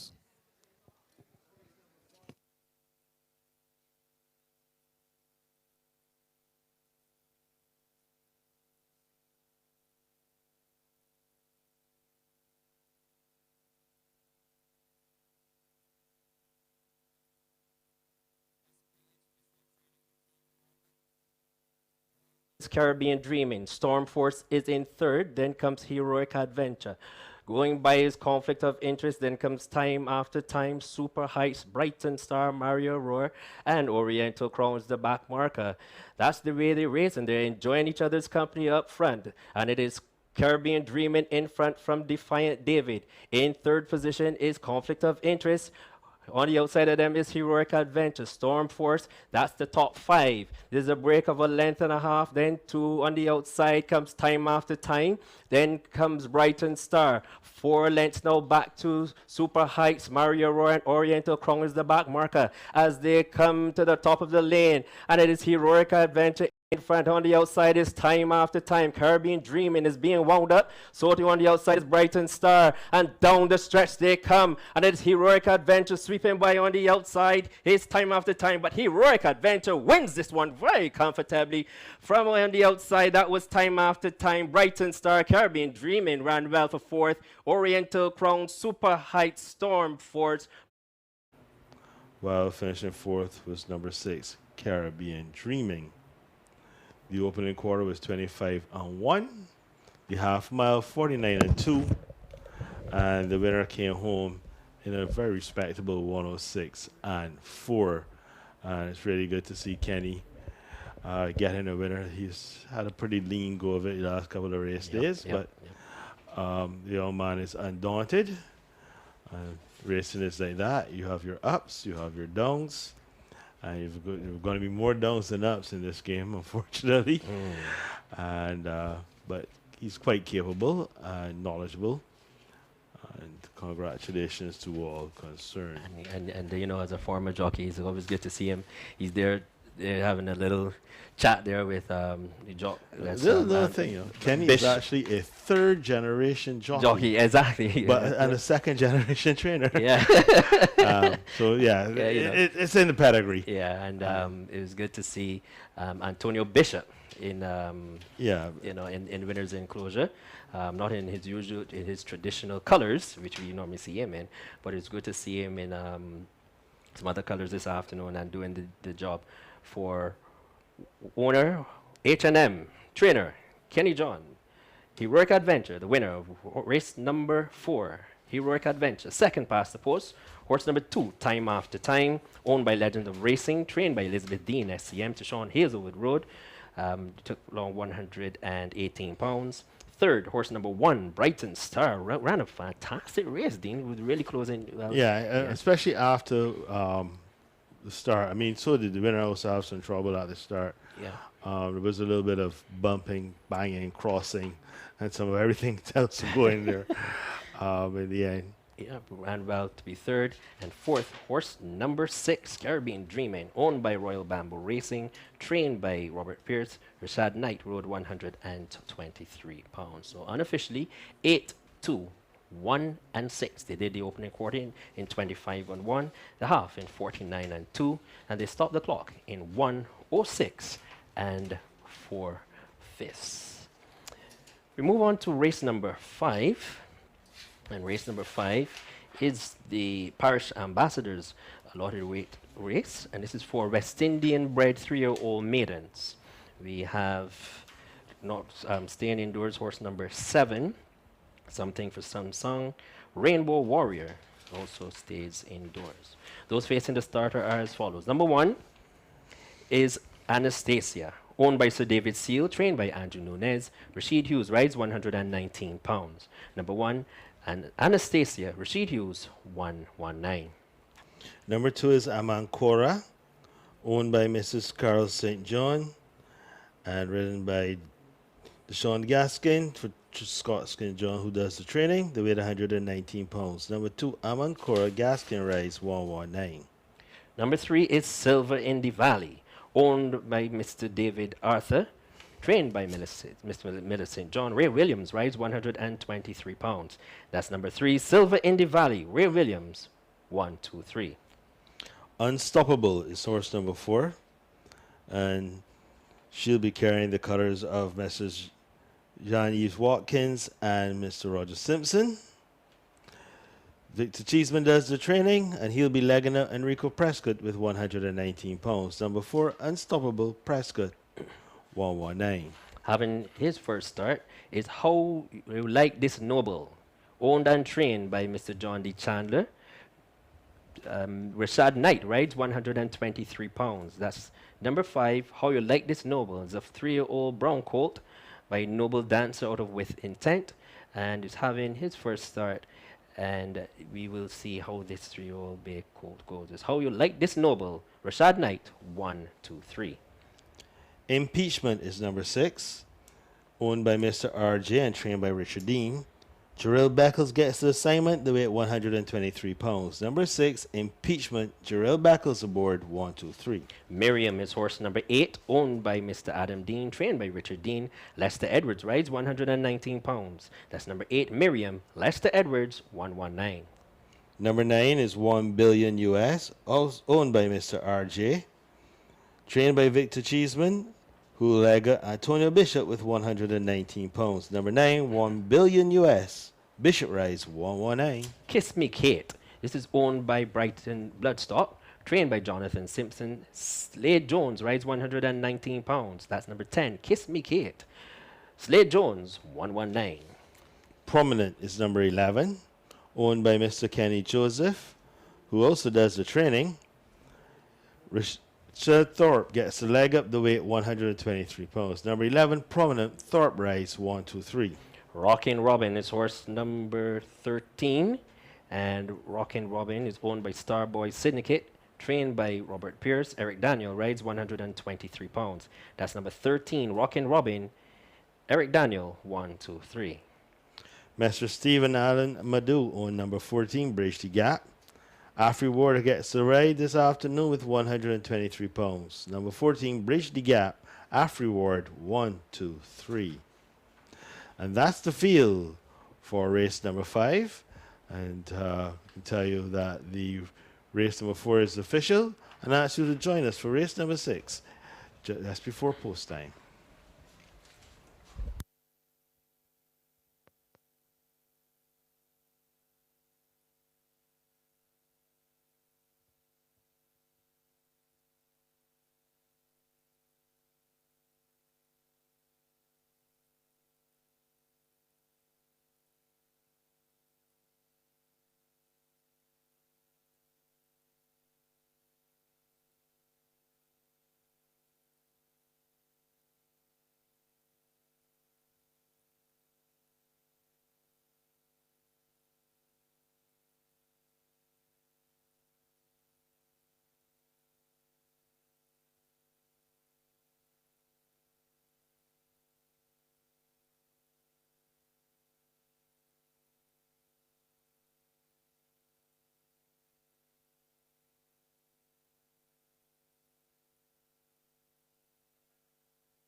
It is that time of the afternoon where we can just do a little tributes and what's not. So those of you who are celebrating birthdays, anniversary, you know it's a very down time, not only Barbados, but indeed the world, with COVID very much present. So it's a time where we lift one another up and cheer each other up. That's more important, most importantly, while keeping each other as safe as possible.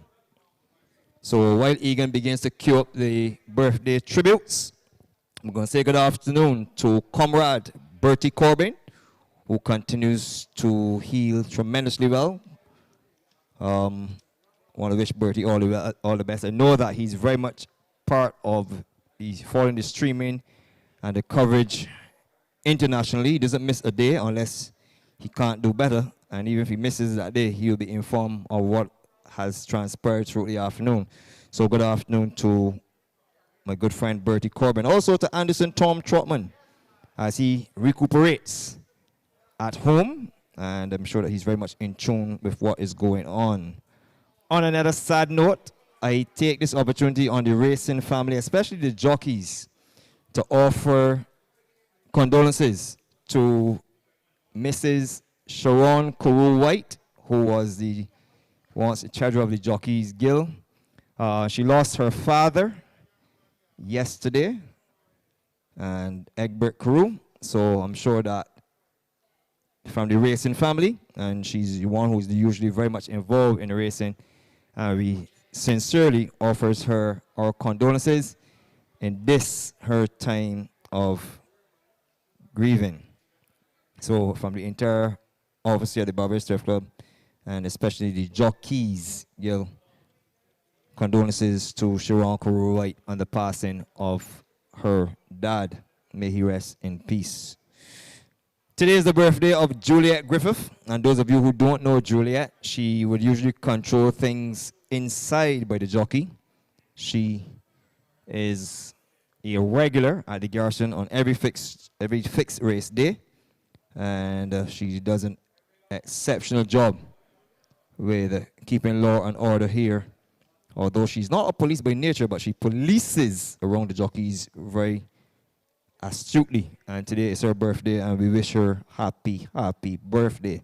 Yesterday was the birthday of Carol Feedy, and for those of you who don't know Carol, she's been in horse racing for a number of years, I could say decades actually, and she loves the sport of king. She loves her horses. She is employed by Melrose Racing, and she would have celebrated her birthday. And also celebrating her birthday would have been the late, great Venice Pappy Richards.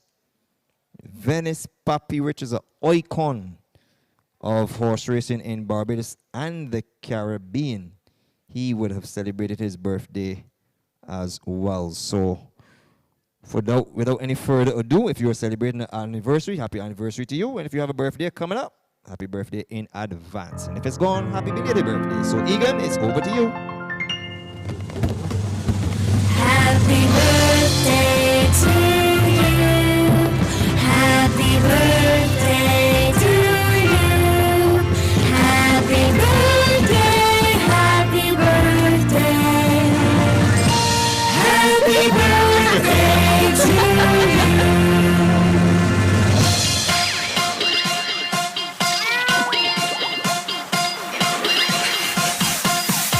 Happy birthday to you. Happy birthday to you.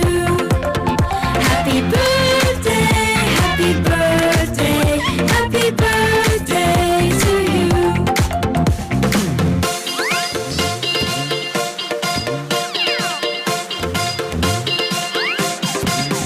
Happy birthday to you. Happy birthday to you. Happy birthday, happy birthday, happy birthday to you.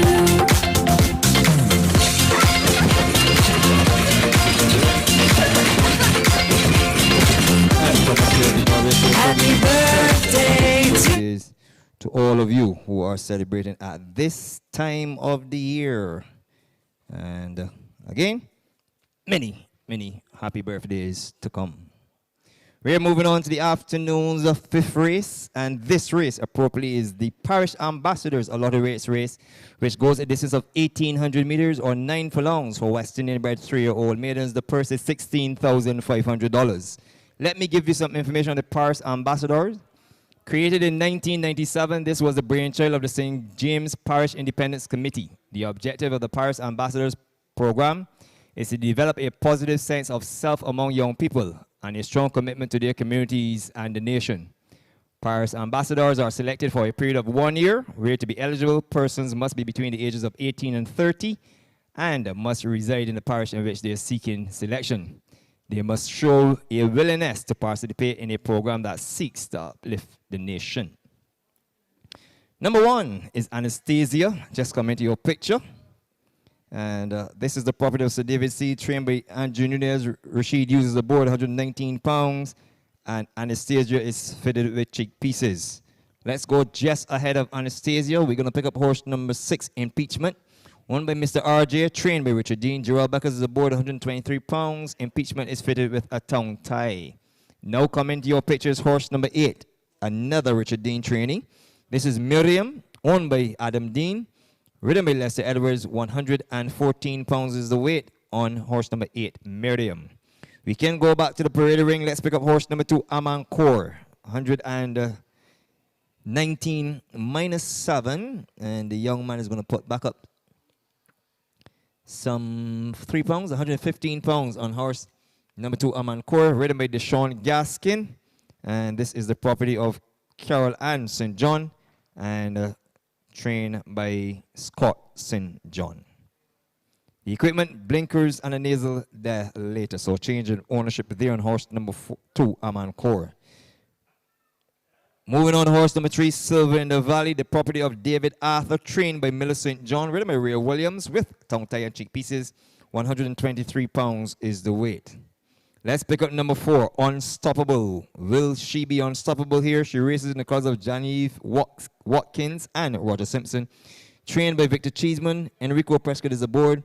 116 pounds. Unstoppable is fitted with a tongue tie. Over the page, horse number 5. How you like this name? Rashad Melts Knight gets the call. Goes to post at 116 pounds for John D. Chandler, the owner and trainer on horse number 5. How you like this name? Number 9 is 1 billion US, and this one just in front of the tote board. Just come into your picture without the jockey. And 1 billion US is the property of Mr. RJ, trained by Victor Cheeseman, ridden by Antonia Bishop, 119 pounds, and 1 billion US will wear the B as in blinkers. Horse number 10, Kiss Me Kate. Just come into your pictures in the yellow cap, pink body, yellow sleeve.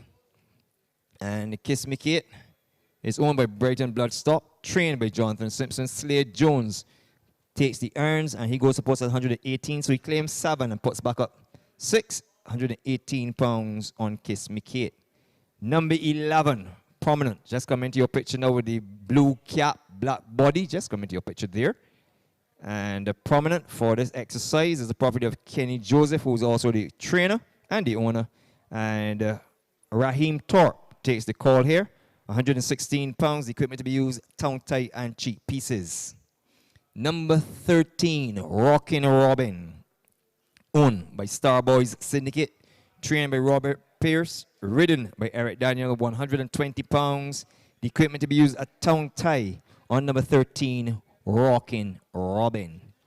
And on the outside is horse number 14, Bridge the Gap, owned by Stephen Allen Madu, trained by Robert Pierce. Afri Ward is your rider today, 123 pounds for Bridge the Gap. This field will be traversing 1,800 meters. Don't forget, it is the Pick 4 event, so you have to make your wager before this race runs off.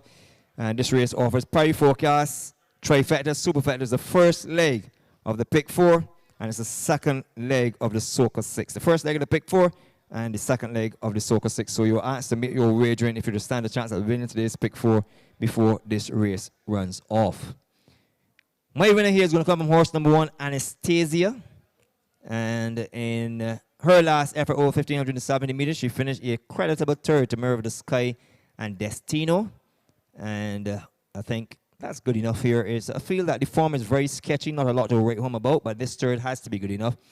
By Arisadema of Dance Goddess, from the father's side, the sire, she should get the trip.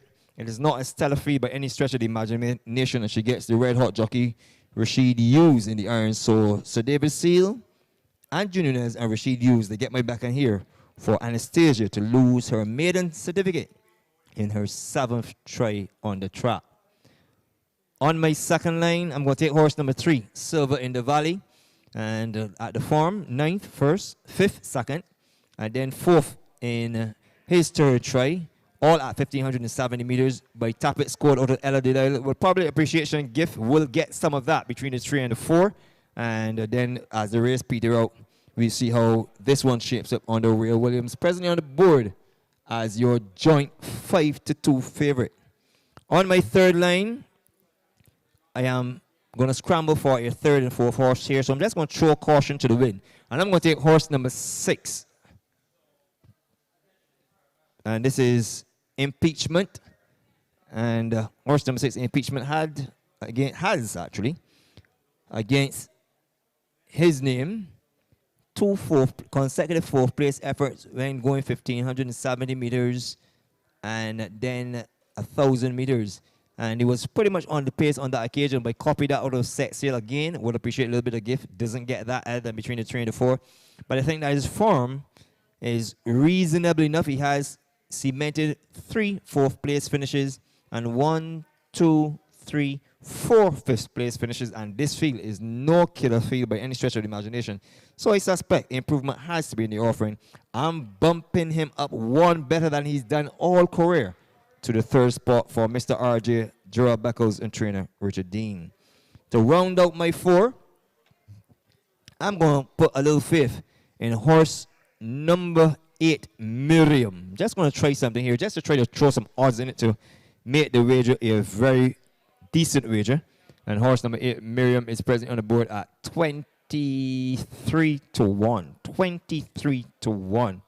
So I'm going 1-3. Then I'm going to take horse number 6 in my third line and 8. 1, 3, 6, and 8 for me in the afternoon's 5th race. And just let me go here now and give you my pick 4. In order to win the pick 4, you have to make the wager before this race run off. The pick 4 races today races 5, 6, 7, and 8. 5, 6, 7, and 8. And for the pick 4, I'm just going to spend a little $48. In race 5, I'm going 1 and 3. I'm going 2 across in race 5, 2 across, 1 and 3. I'm going to go 3 across in race 6. I'm going 1, 4, and 13, 1, 4, 13. In the 7th, I'm going 1 and 6. I'm going 2 deep in race 7, 1 and 6. And in race 8, I'm going 4 across, 2, 4, 5, and 7. So I'm going 4 deep in the last leg, 2, 4, 5, and 7. That will cost you $48 at $8. Or if you are short of cash, you can just play at 50 cents, which is just $24 for today's pick 4 wagering. Good luck. And we are just about 3 minutes away from race number 5. And when we come back, I'll give you the pari dividends for race number 4.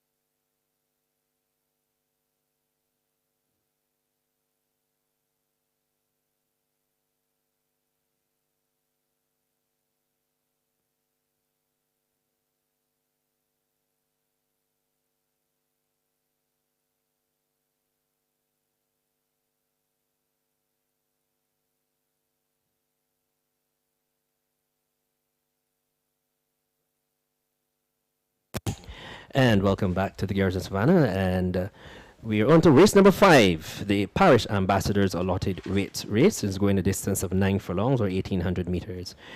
This is for West Indian bred 3-year maidens, and it's going to be an interesting field where we have facing the starter horse number 1, Anastasia, owned by Sir David Seal, trained by Andrew Nunez. Rashid Hughes rides and in at 3-1.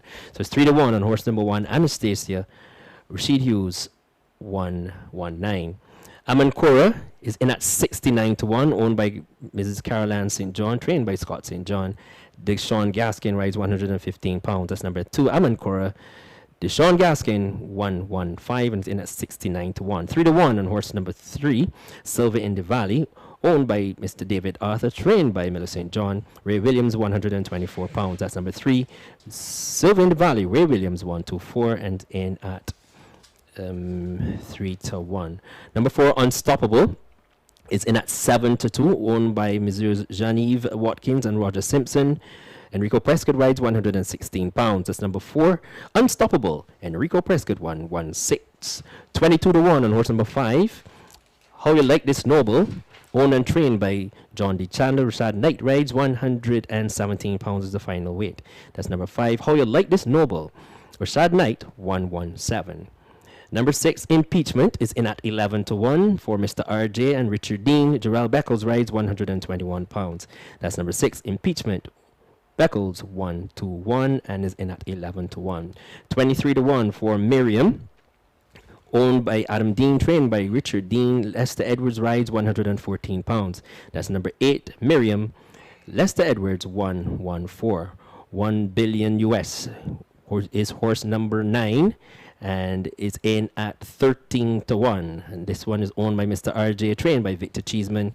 Antonio Bishop rides 119 pounds. That's number 9, 1 billion US. Antonio Bishop 119 and is in at 12-1. Over the page we go to horse number 10, Kiss Me Kate. And Kiss Me Kate is a 9-1 chance. Brighton, owned by Brighton Bloodstock, trained by Jonathan Simpson. Slade Jones rides 118 pounds. That's number 10, Kiss Me Kate. Slade Jones 118. Prominent goes for Mr. Kenny Joseph, who owns and trains this 3-year-old bay colt by Aristodemus out of Positive.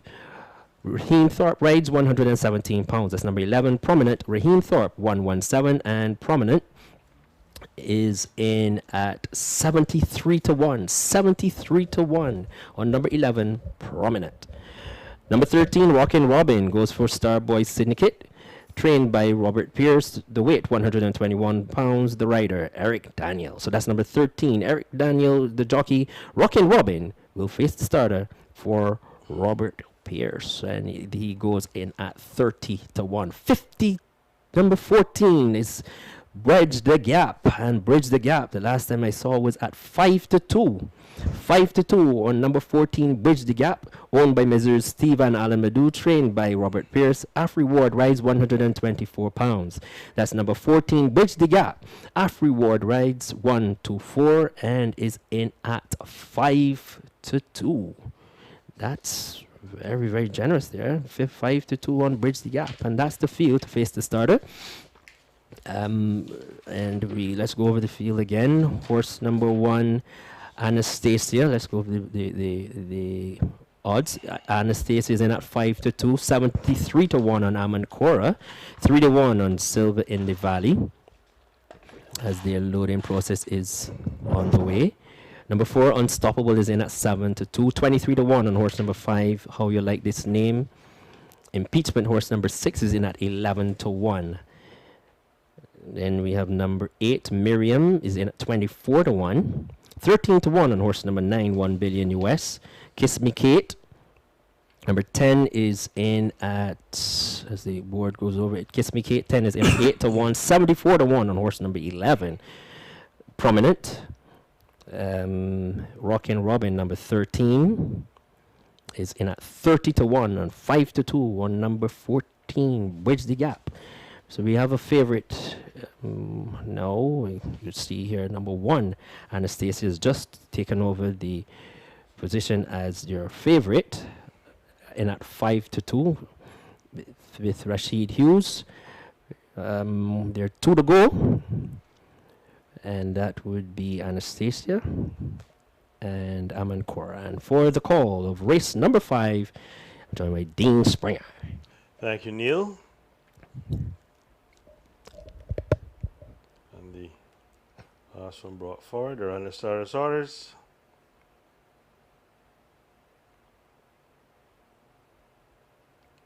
Racing, and Miriam was a little slow to go. Anastasia popped away smartly, and that's the one who flicks him onto the mile pole, but he's been pressed and passed now by Rockin' Robin. So it's Rockin' Robin who leads from Anastasia, pulling absolutely double is the Grey Silver in the Valley. That's the one with the green sideburns. There's a break of about a length and a half to Kiss Me Kate in the red noseband. Then on the inside is Unstoppable. One swooping up on the outside in the blue cap with the yellow jacket is 1 billion US. Between horses is Bridge the Gap. Amancora is behind that crowd. And the one stumbling very badly there is the impeachment rider. Did very well to stay aboard as they head towards the 5 marker. And it's Rockin' Robin in the purple jacket who leads from Silver Indy Valley. 1 billion US races next.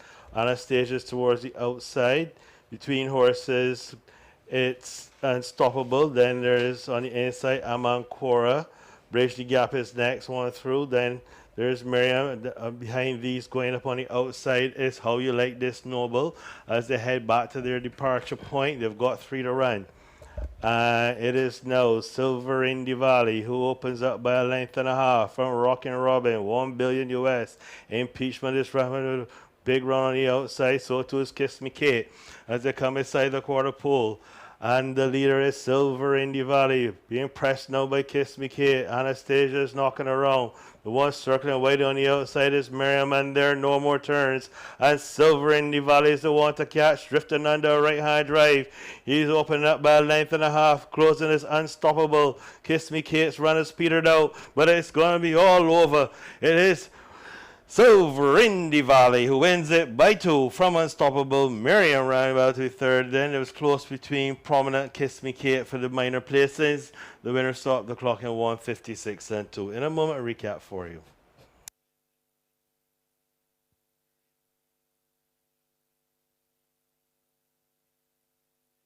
And we have a winning time of 1:56 and 2. 1:56 and 2. At the completion of race number 5, the Parish Ambassadors Lottery race for Western bred 3-year-old maidens over 1,800 meters. Stay tuned for the numbers to be posted on the board.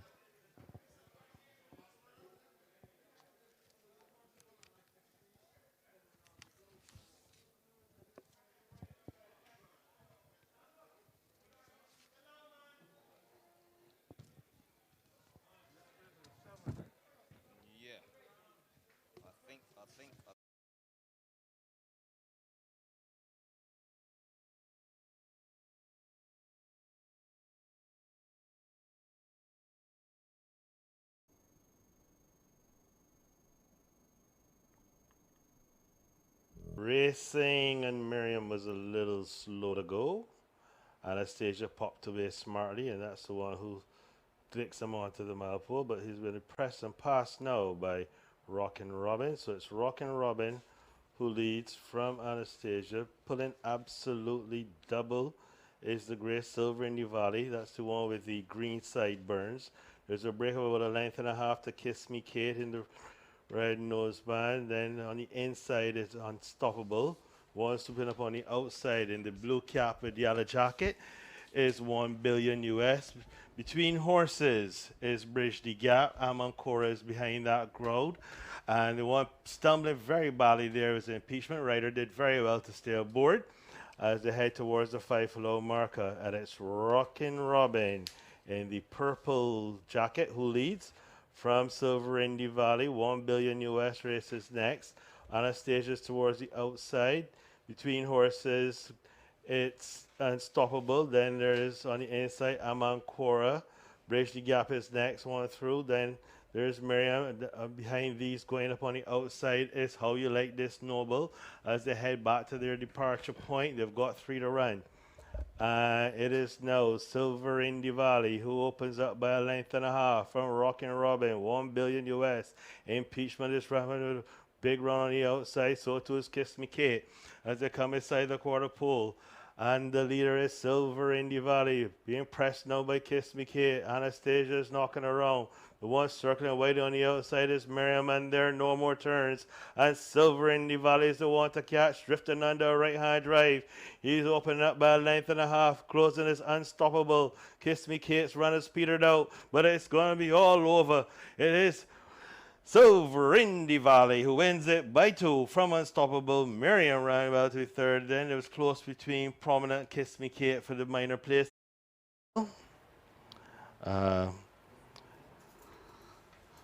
Owned by Mr. David Arthur and ridden to victory this afternoon by Ray Williams. And congratulations to them. Second was horse number 4, Unstoppable. This one ran a creditable race to be second. Third was horse number 8. And this was Miriam, who missed the break a little bit. And fourth was horse number 10, Kiss Me Kate. The opening quarter was 25 and 1. The half mile was 50 flat, 6 and 114 flat. The mile 140 and 1. And Silver in the Valley passed the line in 156 and 2. One person I have to stand over here is Jarrell Beckles. I must mention that. What a good sit on impeachment. This one stumbled badly going around the paddock bend. And Jarrell Beckles did well just to stay aboard. But that took care of his chances at that point. Of the others to talk about, well, Anastasia was around for a while, faded down the stretch. Amancora really never landed a blow. Silver in the Valley, well, that's your winner. Unstoppable Place. How you like this neighbor? Ran a pretty decent race. I don't think the connections will be too disappointed with that run. Impeachment, well, we just talked about his excuse. Miriam, once again, was slow away from the gates, but stayed on well. 1 billion US was always thereabouts, just didn't quicken. Kiss Me Kate came, had a shot, but her run flatted out inside the final furlong. Prominent was there. Rockin' Robin tried to make all the running and faded. Well, Bridge the Gap was always towards mid-division. So that's the unofficial results. 3, 4, 8, and 10. And we'll move on to race number 6, the flag raising ceremony handicap. And you can scratch horse number 7, Rockin' Robin, as he just took part. So horse number 7, Rockin' Robin, stays indoors for this one, having just competed in the previous event. The flag raising ceremony handicap is over 1,100 meters or 5.5 furlongs. It's for 3-year-old and older maidens. And we start with horse number 1, Take It Easy. Owned by Melrose Racing. Trained by Ramel Lovell. Jarrell Beckles has the assignment, the weight 110 pounds. Number 1, Take It Easy, Beckles 110. Number 2 is Barbie Doll, owned by Mr. G. DeVere Davis JP. Kenny John is the conditioner. Antonio Bishop rides 110 pounds. There surely will be some overweight on that one. So there's number 2, Barbie Doll, Antonio Bishop 110. Miss Christina Fenty's Cool Customer is number 3. Hayden Nichols has opted to leg at the apprentice J.S. Holder, the weight 112 pounds. Number 3, Cool Customer, first time starter. J.S. Holder rides 112. Number 4 is St. Cecilia, owned by Fiddlewood Farms, trained by Philip Webster. Rashad Knight rides 110 pounds. That's number 4, St. Cecilia, Rashad Knight 110. Number 5 is Shotta, owned by Yellow Star Racing. Trained by Elizabeth Dean, Tashawn Hazelwood rides the weight 130 pounds. Number 5, Shotta, Hazelwood 130. Well, we can scratch number 6, Future Star. Number 8, Dream Girl, owned by CAH Racing, trained by Andrew Nunez. Ricky Walcott rides 110 pounds. That's number 8, Dream Girl, Ricky Walcott 110. Number 9 is Sir David Seals Golden Touch.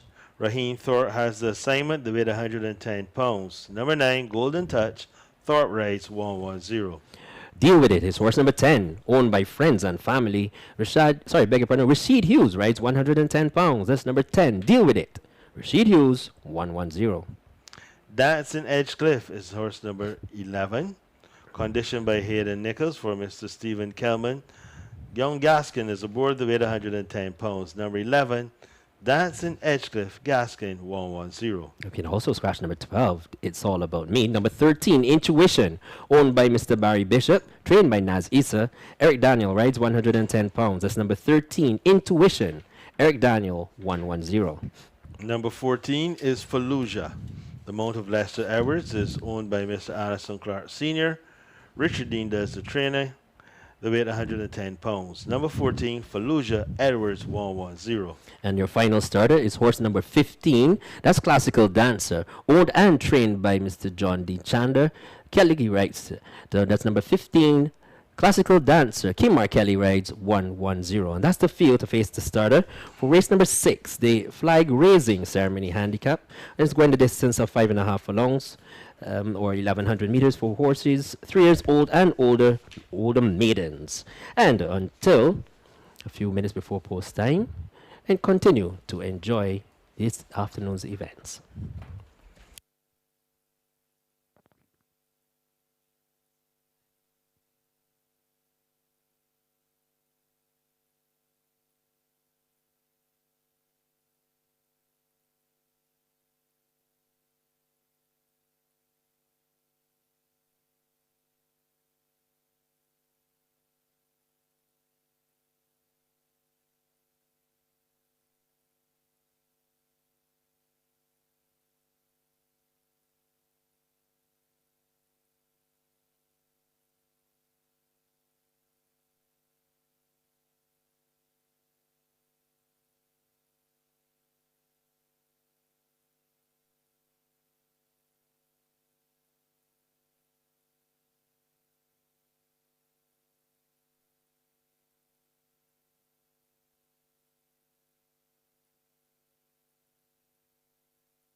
the running off of race number 6. And appropriately, race number 6 is the flag raising ceremony handicap. And this race goes 1,100 meters or 5.5 furlongs for 3-year-old and older maidens at a purse of $13,500. Some information on the flag raising ceremony. This is a sunset ceremony where the colors are draped over the drums for consecration and prayed for by the pastor. The pastor takes each colors and passes them on to the principal officer in charge, be it the Governor General or the Prime Minister, who will then fix the colors into the holster of the kneeling officer, who will then stand and join the escort party to take up position with the center of the guard. So just some information there for you on the naming of the flag raising ceremony handicap. And with that, we are on to the runners. Number 1 is Take It Easy, racing for Melrose Racing, trained by Rommel Lovell, now to be ridden by Enrico Prescott, goes to post with a weight of 114 pounds. Barbados is horse number 2, owned by George DeVere Davis, trained by Kenny John, ridden by Anthony Bishop. And the final weight is 118 pounds on Barbados. Number 3 is Cool Customer, first-time starter, owned by Christina Fenty. I want to say good afternoon and welcome her to the racing game. Wishing her all the best as she starts out this endeavor. Ridden by Janelle Holder. The equipment, no equipment there. Hayden Nichols is your trainer. And Cool Customer is a 4-year-old dark bay gelding by Bram Stoker or the Midnight Express. I will go to post at 116 pounds. St. Cecilia is horse number 4, owned by Fiddlewood Farms, trained by Philip Webster, ridden by Rashad Knight. 114 pounds is the weight. Horse number 5, Shotter, owned by Yellow Star Racing, trained by Liz Dean, ridden by Tishon Hazelwood. 123 pounds on horse number 5, Shotter.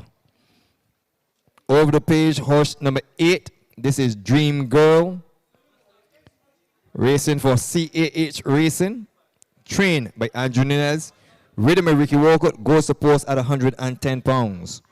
Golden Touch, horse number 9, the property of Sir David Seal. Andrew Nunez is the trainer. Raheem Thorpe is on board and goes to post at a weight of 111 pounds. Horse number 10, Deal With It, makes a return to racing, having not raced since the 25th of June. Now trained by Ronald Perkins Lovell. Rashid Hughes is on board, and for this occasion, they go to post at 114 pounds. The equipment to be used, a tongue tie and a nasal dilator. Number 11, Dancing Edgecliff, ridden by Deshaun Gaskin for trainer Hayden Nichols and owner Stephen Kelman, and their weight is 115 pounds. Horse number 13, Intuition, is the property of Barry Bishop. He hires Eric Daniel today to go to post at 113 pounds, and Naz Issa is your trainer of horse number 13, Intuition. Fallujah is horse number 14, just coming out the parade ring, and just in the blue and white. And these silks are the silks of Anderson Clark Sr. Richard Dean is your trainer. Lester Edwards is on board, and the weight is 105 pounds on Fallujah. And the final start is horse number 15 on the outside, Classical Dancer, owned and trained by John D. Chandler, ridden by Keymar Kelly, who will ride a light impulse of 109 pounds. That is the field for the afternoon's 6th race, the flag raising ceremony.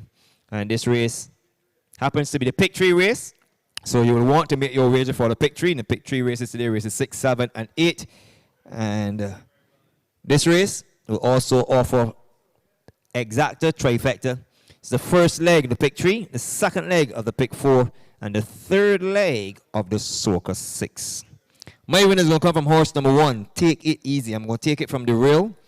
Has had some good form despite the fact that the last 2 efforts has been at 1,800 meters and 1,100 meters. Gets the inside post. We saw Caribbean Dreaming, who he would have finished second on that occasion. Finished running 4th today. And I'm going to use the inside berth to their advantage. Gets a change of rider to Enrico Prescott, 114 pounds. It's just a matter of get out and go, or just get out and hold your position and finish off the race. As I said, he is well stretched out, having raced 3 times at 1,570 meters and once over 1,100 meters. So even if the speedsters go early and it capitulates, they could very well fall straight into his plan, into his lap. That's my winner for Melrose Racing and trainer Rommel Perkins Lovell. On my second line, I'm going to take horse number 5, Shutter, who I think will need this run, having not raced since the 12th of December 2020. And as the imported, I think that he really ought to do himself some justice here. 4 starts with just a solitary second, and that second came on the 15th of February 2020 when finishing second to Kazaya over 1,100 meters. I said, we'll need the run definitely, and 123 pounds is not a lot of weight for him to carry, and I suspect that he should be good enough, if well enough, to finish in the top 2 here. Falls on my second line on the Tishon Hazelwood. On my third line, I'm going to take horse number 13, Intuition. The mount of Eric Daniel. 1,570 meters last time out, finishing third in a pace in a race where Stevenson's Thunder was victorious from Whispering Angel. Would be more at home at this trip of 1,100 meters and falls on my third line with Eric Daniel. To complete my 4, I'm going to take horse. As a matter of fact, this is a trifecta event, so there's no 4 in here. There's a trifecta event, so that's my 3. So my 3 in here would be number 1, Take It Easy, number 5, Shutter, and number 13, Intuition. So good luck. And we are just about encroaching 6 minutes before the running off of the flag racing ceremony.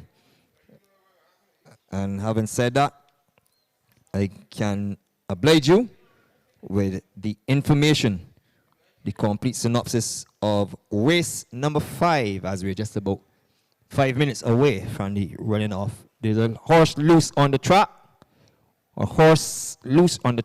and he hasn't gone too far. He's been held, so that's good news. Barbados, horse number 2, has been captured. He didn't go too far, just a little warm-up exercise. He'll be good to go. Just give you his odds presently on the board. Just waiting for the board to switch. 99 to 1. So just wait for a little warm-up at that odds, quite rightfully. The payments for race number 5. The winner horse number 3, Silver in the Valley, paid $4.20 to win, 120 to place. 420 and 120 on horse number 3, Silver in the Valley. For running second, horse number 4, Unstoppable, paid $1.45, 145. Third was horse number 8, Miriam, and she returned $5.15, $5.15. The exact of 3 and 4 returned $34.90. If you had Silver in the Valley and Unstoppable, you're entitled to collect $34.90. And if you had the trifecta of 3, 4, and 8, third horse being horse number 8, Miriam, you are entitled to collect $315.05, $315.05. The complete order of finish. 4th was horse number 10, Kiss Me Kate. 5th was horse number 11, Prominent. 6th was horse number 1, Anastasia. 7th was horse number 2, Amancourt. 8th was horse number 5, How You Like This Noble. 9th was horse number 14, Bridge the Gap. 10th was horse number 9, 1 billion US. 11th was horse number 13, Rockin' Robin. And 12th was horse number 6, Impeachment, which was pulled up. The final time for that race was 1:56 and 2/5. Remember, the lounge restaurant is very much open as we are 3 minutes away from the afternoon's running of race number 6. Good luck.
And welcome back to the Garrison Savannah. Horses are just walking around behind the gate for race number 6, the flag raising ceremony handicap. And the one who's been given quite a bit of trouble down there is horse number 2, Barbie Doll, only having her second start. She's the daughter of Ashdan out of the Janat mare China Doll, owned and bred by Mr. DeVere Davis, JP, and trained by Kenny John, and is a 99-1 outsider. We have a favorite in horse number 9 in at 5-2, and this is Golden Touch, and the mount of Raheem Thorpe is owned by Sir David Seal, comes in off of 2 third-place finishes, third over 1,100 meters behind Caribbean Dreamin'. Was also third behind Caribbean Dreamin' 2 starts back. And this chestnut colt is your pre-race favorite. Also getting some support in the betting is horse number 4. This is St. Cecilia. And the mount of Rashad Knight was 5th last time out, behind the Red Heat. And in at 9-2, horses number 13 and 14. These are Intuition and Fallujah. Intuition partnered by Eric Daniel. Fallujah is the mount of Lester Edwards. One that I'm surprised is not the favorite is the American bred Shota. He's a 4-year-old dark brown colt by a gemologist. The mount of Tashawn Hazelwood in at 6-1. So I think that's a pretty generous odds. Take It Easy, horse number 1 is in at 7-1. The mount of Drill Backles, and they've started the loading process. And already loaded. And it's horse number 3, Cool Customer. Having his first start. First time starter with the apprentice holder. He is by Bram Stoker out of Midnight Express, who is by Perfect Host. And he's gone in. And going down through the odds as well. We get number 5 Shota. We talked about him at 6-1. Number 8 Dream Girl is in at 10-1. The mount of Ricky Walker, Golden Touch, is your pre-race favorite. Deal With It is horse number 10 in at 7-1. You get 20-1 for number 11, Dancing Edgecliff, the mount of Gaskin. Of course, Rashid Hughes is aboard Deal With It. 20-1 for horse number 11, Dancing Edgecliff. Intuition is horse number 13. And Eric Dan is aboard in at 9-2. As is horse number 14, Fallujah. Well, number 15, Classical Dancer, is in at 99-1. So we do have some really big long shots in here. I'm not seeing Classical Dancer, is I think they took her behind the fence. Oh, there she is. No, there she is walking around. They're pushing and struggling with Shota.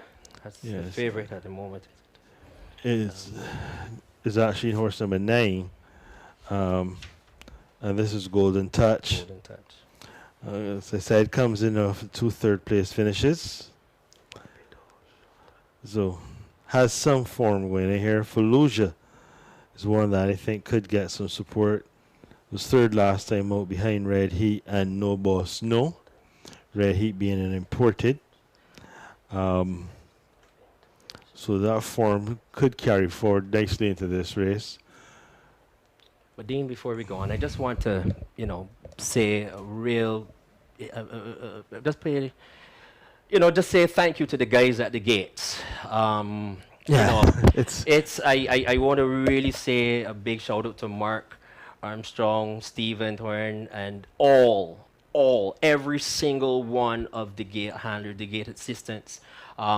We were watching the Breeders' Cup Juvenile, and we saw when Alvar was flipped to the gate. flipped, and it reminded me of what happened to Anderson Trotman. Let me say good afternoon to Trotty if he's listening. Speedy recovery, my brother.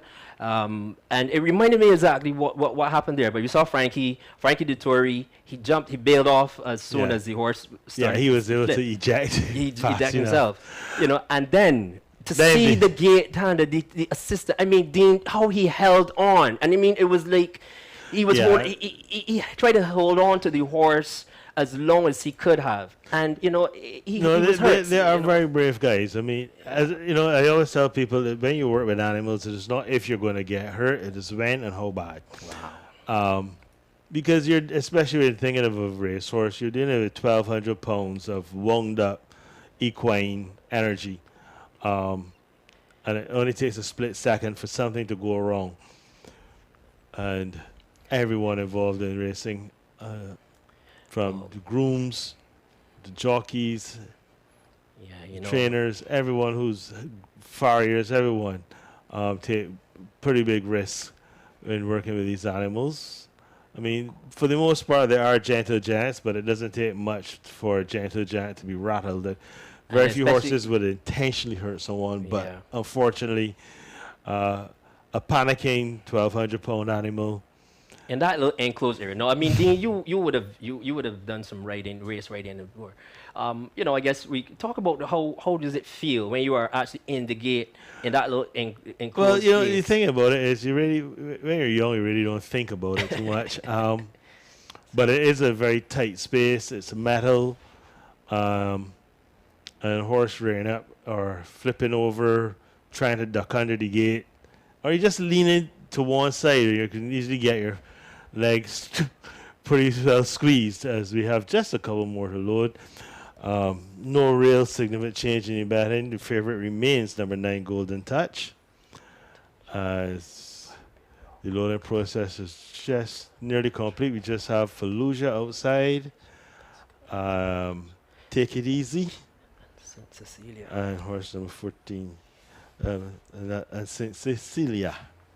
Still to be loaded. Just 2 to go. And Neil, it's your call. Thank you very much, Dean. And you can see Antonio Bishop trying to settle himself before he gets on Barbie Doll. So standing quietly, Barbie Doll, Cool Customer, Shotter, Dream Girl. Standing quietly is Golden Touch, Deal With It, Dancing Edgecliff, Intuition, Fallujah, Classical Dancer. As St. Cecilia goes up, goes in, and Take It Easy will be the last to be loaded. Let's give it a little bit of trouble. And Classical Dancer is now reared up. Oh, and basically, and it's she's all go. tangled up again. Oh, Yeah, he's pretty tangled up. Yep, And and- out the back. yeah. So that will be a slight And- delay. Do they have it held? Yes, they've got him. Kimura Kelly. He looks pretty Just- okay. He's walking, but he seems to be a little bit of a limp there. And the starter raises his flag and he sends them racing without Classical Dancer. And it is Take It Easy, who's going to benefit from an early lead. From on the outside is Dream Girl. St. Cecilia is in third, then comes Deal With It. Early on, painting the plastic is Golden Touch. On the outside is Dancing Edgecliff. Then comes Intuition, Fallujah, Barbie Doll, and Cool Customer is the back marker as they streak up the hill. And it is Take It Easy from St. Cecilia. They have gone on by a length and a half to Golden Touch. In third position is Deal With It. Between horses, along the rails is Fallujah, who's running a nice race. Then comes on the outside, that is Intuition. Dancing Edgecliff is falling away, Barbie Doll, and Cool Customer as they race towards the mile marker. And it is Take It Easy in front. From on the outside, sweeping by, here comes Fallujah. Between horses, it's St. Cecilia, and as they turn for home, and it is Fallujah who hits the front. On the outside is Deal With It. It's Fallujah who's pulling away. Here on the outside, here comes Deal With It. It's Fallujah and Deal With It. Fallujah is going to get home. Fallujah wins it now. What a race. Very well done there by Fallujah. In second position position was Deal With It. Then came Shorter, Golden Touch, St. Cecilia ran a good race. Then it was Intuition, Barbie Doll, Take It Easy, Cool Customer, Dancing Edgecliff, and Dream Girl in 107 and 2. In a moment, we have the unofficial placings for you.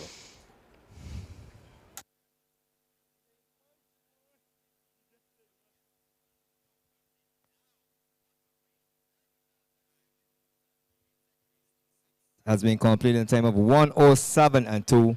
107 and 2 as we wait the unofficial results to go up on the board. I can tell you the horse number 15 was a late non-starter on the advice of the steward, and the advice of the vet and the stewards. Horse number 15 was a late non-starter on the advice of the vet and the stewards. Thank you. Without classical dancer, and it is Take It Easy, who's going to benefit from an early lead. From on the outside is Dream Girl. St. Cecilia is in third, then comes Deal With It. Early on, painting the plastic is Golden Touch. On the outside is Dancing Edgecliff. Then comes Intuition, Fallujah, Barbie Doll, and Cool Customer is the back marker as they streak up the hill. And it is Take It Easy from St. Cecilia. They have gone on by a length and a half to Golden Touch. In third position is Deal With It. Between horses, along the rails is Fallujah, who's running a nice race. Then comes on the outside, that is Intuition. Dancing Edgecliff is falling away, Barbie Doll, and Cool Customer as they race towards the mile marker. And it is Take It Easy in front. From on the outside, sweeping by, here comes Fallujah. Between horses, it's St. Cecilia, and as they turn for home, and it is Fallujah who hits the front. On the outside is Deal With It. It's Fallujah who's pulling away. Here on the outside, here comes Deal With It. It's Fallujah and Deal With It. Fallujah is going to get home. Fallujah wins it now. What a race. Very well done there by Fallujah. In second position was Deal With It. Then came Shorter, Golden Touch. St. Cecilia ran a good race. Let us Take It Easy in front. From on the outside, sweeping by, here comes Fallujah. Between horses, it's St. Cecilia, and as they turn for home, and it is Fallujah who hits the front. On the outside is Deal With It. It's Fallujah who's pulling away. Here on the outside, here comes Deal With It. It's Fallujah and Deal With It. Fallujah is going to get home. Fallujah wins it now. What a race. Very well done there by Fallujah. In second position was Deal With It. Then came Shorter, Golden Touch. St. Cecilia ran a good race. 9 and 4. As I said, the winner, horse number 14, Fallujah, stopped the clock in 107 and 2/5 as we await the winner to come back.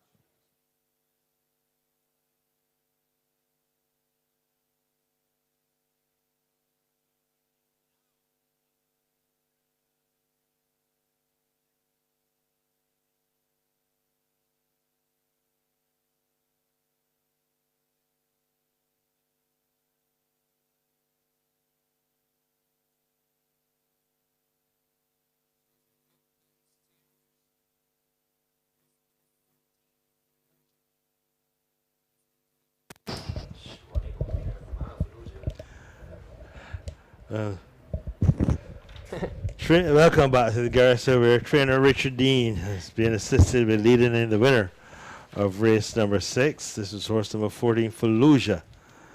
3-year-old brown colt by John Bryan out of Midnight Express, owned by Mr. Anderson Clark Sr.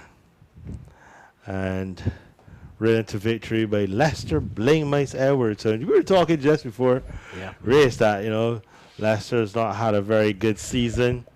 Hasn't had many rides, or many live rides especially, and he had actually good. This is probably one of the few live rides he's had all season, and he delivered Fallujah with a well-timed run, opened up to win quite comfortably in the end. And I just want to say a quick congrats to my good friend Rodney Holder, and I'm sure he's smiling his Broad Street now, because he's the only guy who picked Fallujah today. So congrats for that one, Rodney. And I mean, if you really look at this horse, I mean, from the time he was in the parade ring, I looked at him and I said, well, he looks really, really good. Yeah, he's very attractive. Yeah, and he looked the part, and as I said, Edwards gave him a fantastic ride, and he produced the goods this afternoon. Second, past the post, was horse number 10, Deal With It. Is a Dark Bay Philly by Shared Adventure out of Deal or No Deal. Rashid Hughes, 110 pounds. Third was horse number 5, Shotter. Had all kinds of trouble. Yeah. If you could say a traffic jam. Yeah, but the thing is that the first couple of furlongs, like he was still trying to figure it out because even though he's a 4-year-old, he has only had 4 starts coming into this race. He really has had a number of injuries, but when he tried to get going, he was just traffic. But by the time he got going, the race was over. Fallujah was pretty much home free at that point. And fourth was horse number 9, Golden Touch, owned by Sir David Seal, trained by Andrew Nunez, Raheem Thorpe, 113 pounds. So, unofficially, 14, 10, 5, and 9, they did the opening quarter in 25 flat. 49 and 4, they did the half, and 107 and 2/5, they stopped the clock. We must also say that horse number 15, Classical Dancer, was withdrawn at the start.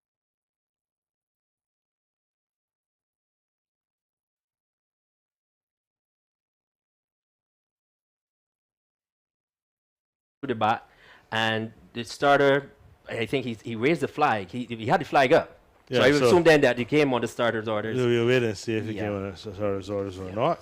However, that's no history, and we move on to race number 7. And race number 7 is the 55th anniversary of Independence Handicap. It's going a distance of 1,800 meters for horses 3 years old and older, rated 90 to 72. And this field promises to be a pretty good field. We're scratching horse number 2, Stockyard, from taking entry in this event. Number 1 is Stealing, owned by Mrs. Nelicia Cozier, trained by Jean-Marc Cozier. Slade Jones rides 128 pounds. That's number 1, Stealing, in a tongue-tied and a nasal dilator. Slade Jones, 128. Number 3 is 17 million US, owned by Mr. Adam Dean, trained by his dad, Richard Dean. Lester Edwards gets the ride, the weight 114 pounds. Number 3, 17 million US, Edwards 114. Rick Fire is horse number 4, owned by Messrs. Martin and Daniel Resman, trained by Richard Dean. Ricky Walcott rides 128 pounds. That's number 4, Rick Fire, Ricky Walcott 128. Number 5 is Voldemort, owned by Bill Zink and trained by Victor Cheeseman. The Apprentice Payne, I think it's DiMaggio Payne. He gets his first ride of 120 pounds. Number 5, Voldemort Payne rides 120. Number 6 is What You Think, owned by Mr. Barry Bishop, trained by Naz Issa. Delano Lopez rides 123 pounds. That's number 6, What You Think. Delano Lopez, 123. Rashid Hughes gets the leg up on horse number 7, Good Vibration, for owner Adam Dean and Richard Dean. The weight 123 pounds. Number 7, Good Vibration, Rashid Hughes, 123. And rounding out the field is horse number 8, Inspired Adventure, owned by H&M, trained by Kenny John. Enrico Prescott rides 118 pounds. That's number 8, Inspired Adventure, in blinkers. Enrico Prescott, 118. And that's the field to face the starter for the 55th anniversary of Independence Handicap, going a distance of 1,800 meters for horses 3 years old and older, rated 90 to 72. And until 5 minutes before post time, continue to enjoy this afternoon's events.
8 minutes to the afternoon's feature race.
Yeah.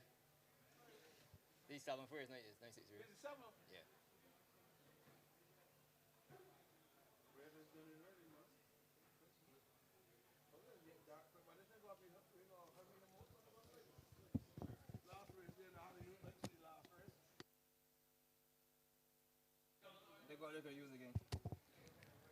As we move along, we're going to converge on the afternoon's feature race. It's the 55th anniversary of Independence Handicap. And this race will traverse 1,800 meters in distance for 3 years and older horses rated 90 to 72. By extension, it's open to horses rated 71 and below. The purse is $18,500. Just some information relative to the 55th anniversary of independence. In 1966, 300 years after the first English settlers arrived, Barbados became an independent sovereign state. This was a massive moment for the country and its people. Every year since, on the 30th of November, Barbados celebrates Independence Day. The day is celebrated with a big parade held on the Garrison Savannah, utilizing the Barbados Defense Force, the Barbados Regiment, the Barbados Police Force, the Police Force Band, cadets, scouts, Girl Guides, and the Landship, to name a few. There's often a military parade for visiting dignitaries with blue and yellow light adorning public buildings and roundabouts across the islands, signifying the colors of the national flag. And the horses are out for this feature race. And we're going to start with horse number 8, which is Inspired Adventure. The property of H&M, ridden by Enrico Prescott, 115 pounds is the weight. And Kenny John would have given the young man all the instructions. In life, Inspired Adventure has started 30 times, 6 victories, 5 seconds, and 8 thirds. Let's pick up horse number 4, Rayfire, top weighted at 128 pounds. Ricky Walker climbs the board for trainer Richard Dean. The owners are Martin and Daniel Reisman, and this 8-year-old dark bay brown horse has started 41 times, 7 victories, 13 seconds, and 5 thirds. Let's pick up horse number 5, Voldemort. Most important, let's pick up the jockey, young Baggio Payne, a 17-year-old former student of LSD School. So he's having his very, very first ride, young Baggio Payne, on horse number 5, Voldemort. And I want to wish the young man all the best as he starts out his riding career, having his first taste of action. Voldemort is the property of Bills Inc., trained by Victor Cheeseman. We'll go to post at 113 pounds. Blinkers, a tongue tight, and nasal there later will be the equipment. In 45 starts, he's won 7 times, 9 seconds, and 5 thirds. We're going to pick up horse number 1, Stealing, just about going past Refire. And Stealing is the property of Nelisa Cozier, trained by her husband, John Mark Cozier. Slade Jones is about 121 pounds for this engagement, a tongue tight and nasal dilated customary equipment. In her 42nd start, she has 9 victories, 6 seconds, and 6 thirds. Horse number 7, right behind, is Good Vibration, the property of Adam Dean, trained by Richard Dean, ridden by Rashid Hughes, 123 pounds. And 29 starts, 7 victories, 10 seconds, and 5 thirds. We're going to pick up the second favorite in the board, or actually the favorite at 8 to 5. This is What You Think, owned by Barry Bishop, trained by Naz Issa, ridden by Delano Lopez, already a winner on the card. And What You Think wears the customary tongue tie and cheek pieces. This is his 42nd start. He's won 9 times, 8 seconds, and 3 thirds. Let's go to the parade ring and pick up the second runner here for trainer owner. And Richard Dean, the trainer, Adam Dean, the owner. This is 17 million US. And Lester Edwards claims the board. And we'll go to post at a light impost of 100 and just for this assignment. Bling, as he's affectionately known, goes to post at 111 pounds on horse number 3, 17 million US. She is seeking her 8th career win with 5 seconds, 8 thirds. And this is career start number 32. As those are the 7 runners for the afternoon's feature race. This event offers Parry Forecast Trifecta. And it's listed here as a superfecta event. It's not a superfecta, it's a trifecta. It's the third leg of the second leg of the pick 3, the third leg of the pick 4, and the 5th leg of the Soca 6. So let's get that right. The second leg of the pick 3, the third leg of the pick 4, and the 5th leg of the Soca 6. I'm going to go with horse number 6, What You Think. Has been in tremendous form. Seeks a hat trick. having delivered in grand style last two efforts over 1,570 meters, stretches out to 1,800 meters, where in his last try at 1,800 meters, he finished behind Good Vibration undisputed. So he has a score to sell here with Good Vibration, and he reports here at 8-5, but was a relatively easy winner last time out by 3 3/4 lengths over Inspired Adventure, who reposes here and 17 million US. They get my backing once again for owner, Mr. Barry Bishop, and trainer Naz Issa. On my second line, I'm going to take horse number 4, Refire. It's up to him to decide what he wants to do. He's very temperamental. On his day, he will cat spraddle this field, but we'll have to see what kind of day he has today when he leaves the starting gates with 128 pounds with Ricky Walcott on board. He's 2-1 in the betting. And on my third line, I'm going to take horse number 7. Actually, I'm going to switch. Take horse number 1, Stealing. The big impulse of 121 pounds, down from 128. Would appreciate some gift. I think by now the track has dried out appreciatively enough that it really and truly does not get that, but comes into 92, having been at 22-1 some 5 minutes ago. So I'm going in the afternoon's feature race, 6 to win, 4 to run second, 1 to complete my trifecta. In this, the 55th anniversary of the Independence Handicap. We've got just about 1 minute to post time with a 6-5 favorite in horse number 6. What do you think? Good luck.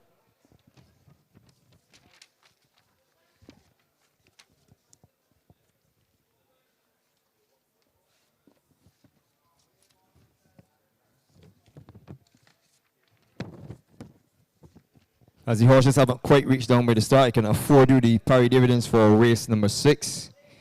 The winner, horse number 14, Fallujah. Return 5,075 cents to win, 210 to place. 575 and 210 on horse number 14, Fallujah. For running second, horse number 10, Deal With It, return $1.55, 155. Third was horse number 5, Shotter, who returned $3.10, 310. The exacta of 14 and 10 returns $63.40, 63.40. If you had the trifecta of 14, 10, and 5, that is Fallujah, Deal With It, and Shotter, you are entitled to collect $382.05 single cents. $382.05. And if you had the superfecta of 14, 10, 5, and 9, Fallujah, Deal With It, Shotter, and Golden Touch, you are entitled to collect $10,073. The superfecta of 14, 10, 5, and 9 return $10,000, $10,073. So it's really beginning to look a lot like Christmas. Finishing 5th was horse number 4, Saint Cecilia. 6th was horse number 13, Intuition. 7th was horse number 1, Take It Easy. 8th was horse number 2, Barbados. 9th was horse number 8, Dream Girl. 10th was horse number 3, Cool Customer. 11th was 11, Dancing Edgecliff. And finishing 12th, and did not finish really truly, is Classical Dancer, who was a late withdraw. So there you have it. A whopping $10,000 paid out in race 6. We've just about expired the clock. The horses are just milling around outside the start, and momentarily the afternoon's feature race will get going. Stay tuned for coming attractions.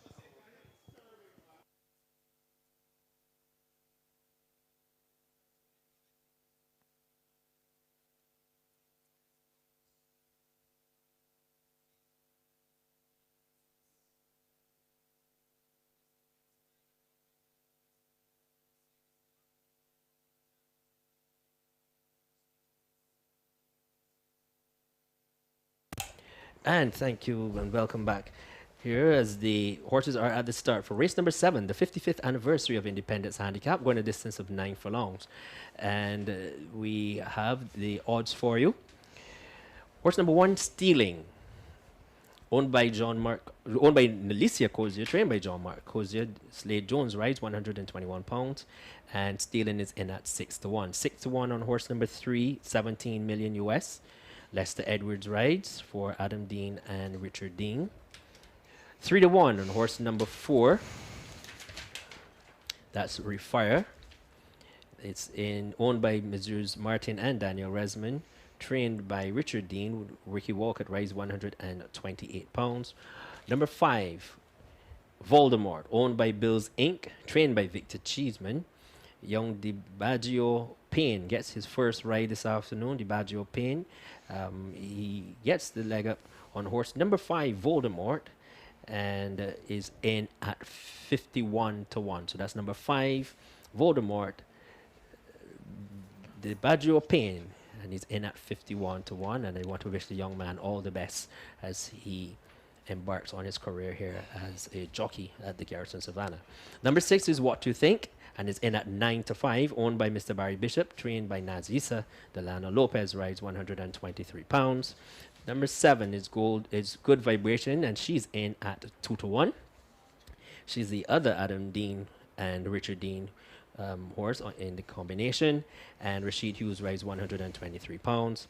And rounding out the field is horse number 8, Inspired Adventure, for H&M, trained by Kenny John. Enrico Prescott rides 118 pounds and is in at 4 to 1. The loading process has just begun, and just quickly want to give you the odds again. Stealing at 5 to 1, 17 million US is in at 5 to 1, 4 to 1. Just coming in 3 to 1 on horse number 4. And that is Refire. Number 3, 17 million US is in at 5 to 1. 51 to 1 on horse number 5. That is Voldemort. 9 to 5 favorite. Horse number 6, What You Think. 5 to 2 on number 7, Good Vibration. And 9 to 2 on Inspired Adventure. And with 2 to go for the call of this afternoon's feature event, is Dean Springer. Yes, well, Inspired Adventure going out and Refire. And then one of the Adam Dean horses, I can see it looks like it's Good Vibration that is still outside. The jocks have on almost identical caps, one in black, one in dark blue, And which at 30 miles an hour on the other side of the racetrack is going to be very, very difficult to distinguish, if not impossible. So I can see the number there, so that's number 7, which would be Good Vibration. But when they're actually moving between horses, I don't know if I'll be able to see that. He does have on a red shadow roll, but even then, it's very hard to pick that up on the other side of the racetrack in a crowd at a split second. That's why we ask for distinguished different colored caps. But as they're all in, understarters orders, racing, and What You Think just blew the start completely, reared up, and the rider does now have to try to make up about 7 or 8 lengths. As they come with a mile to go, it is Refire and Voldemort who dispute the lead. Then comes the Adam Dean pair of Good Vibration and 17 million US. Good Vibration has the red shadow roll on. Inspired Adventure is next. Then there's Stealing on the inside in the checked colors. And the one in the blue silks has caught the field with the white sideburns and a blue mustache is What You Think, as they head off to the 5 furlong marker. And it is Refire alone in front by about 4 from Voldemort. Then on the inside of him is Good Vibration third. Then there is 17 million US Inspired Adventure. Stealing and What You Think is the back marker. After opening quarter of 25 and 1, half in 50 and 4, they round the far turn, head up the hill towards the 3 furlong marker. And it is Refire in front by about 4 from Good Vibration. Then Inspired Adventure. Voldemort has called it a day. Good, 17 million US is hard ridden. So too is Stealing, and What You Think still has all to pass, and less than a quarter mile to do so. 6 and 1, 15 and 2. And they're turning for home now, and Inspired Adventures come storming through to pick it up. On the inside is Good Vibration. It's Inspired Adventure and Good Vibration Stealing trying to close. Inspired Adventure under left-hand drive. Good vibration. Couldn't answer him when it mattered most. Inspired Adventure is going to report home by a cheeky 2 lengths over good vibration. Stealing was third. And after a very poor start, What You Think rounded out the top four to the winner. Passed the line at 153 and 2. In a moment, the unofficial results.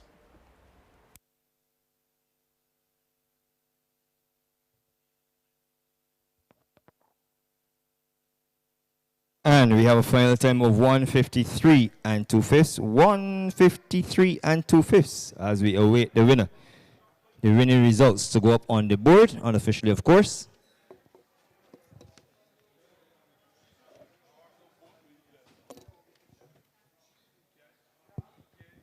Here it comes 8, 7, 1, and 6. 8, 7, 1, and 6. A win for horse number 8, Inspired Adventure. Second, horse number 7, Good Vibration. Third, horse number 1, Stealing. And fourth was horse number 6, What You Think. 8, 7, 1, and 6. And the final time of 153 and 2/5. 25 and 1 for the quarter. Half mile and 50 and 4. 6 furlongs in 115 and 2/5. A mile and 140 flat. And they worked out the final time at 153 and 2/5. And that gives a double on the card for H&M and trainer Kenny John. So congratulations to the connections of H&M and Kenny John on their double on the card Hero Adventure. And now it's Inspired Adventure. Starters racing, and What You Think just blew the start completely, reared up, and the rider is now have to try to make up about 7 or 8 lengths as they come with a mile to go. It is Refire and Voldemort who dispute the lead. Then comes the Adam Dean pair of Good Vibration and 17 million US. Good Vibration has the red shadow roll on. Inspired Adventure is next. Then there's Stealing on the inside in the checked colors. And the one in the blue silks has caught the field with the white sideburns and a blue mustache is What You Think as they head off to the 5 furlong marker. And it is Refire alone in front by about 4 from Voldemort. Then on the inside of him is Good Vibration third. Then there is 17 million US Inspired Adventure Stealing, and What You Think is the back marker. After opening quarter of 25 and 1, half and 50 and 4, they round the far turn, head up the hill towards the 3 furlong marker. And it is Refire in front by about 4 from Good Vibration, then Inspired Adventure. Voldemort has called it a day. Good, 17 million US is hard ridden. So too is Stealing, and What You Think still has all to pass, and less than a quarter mile to do so. 6 and 115 and 2. And they're turning for home now, and Inspired Adventures come storming through to pick it up. On the inside is Good Vibration. It's Inspired Adventure and Good Vibration. Stealing trying to close. Inspired Adventure under left-hand drive. Good Vibration couldn't answer him when it mattered most. Inspired Adventure is going to report home by a cheeky 2 lengths over Good Vibration. Stealing was third, and after for home now, and Inspired Adventures come storming through to pick it up. On the inside is Good Vibration. It's Inspired Adventure and Good Vibration. Stealing trying to close. Inspired Adventure under left-hand drive. Good Vibration couldn't answer him when it mattered most. Inspired Adventure is going to report home by a cheeky 2 lengths over Good Vibration. Stealing was third, and after a very poor start, under starters orders.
And welcome back for the final race on today's program. It is the Spirit of the Nation handicap, going a distance of 5.5 furlongs. And the horses are already at the start for this event. And they are as follows. Lady Diva, horse number 1 is in at 8-1. Number 2, Too Tight to Talk, as the board changes over, is at 13-1. Number 4, I can give you the odds on horse number 7. Number 7, San Pedro is in at 8-1. I'm not seeing any odds on horse number 3 at the moment. Number 4 is in at 5-1. That is Visionary. Azam, horse number 5, is in at 7-2. Number 7, San Pedro is in at 8-1.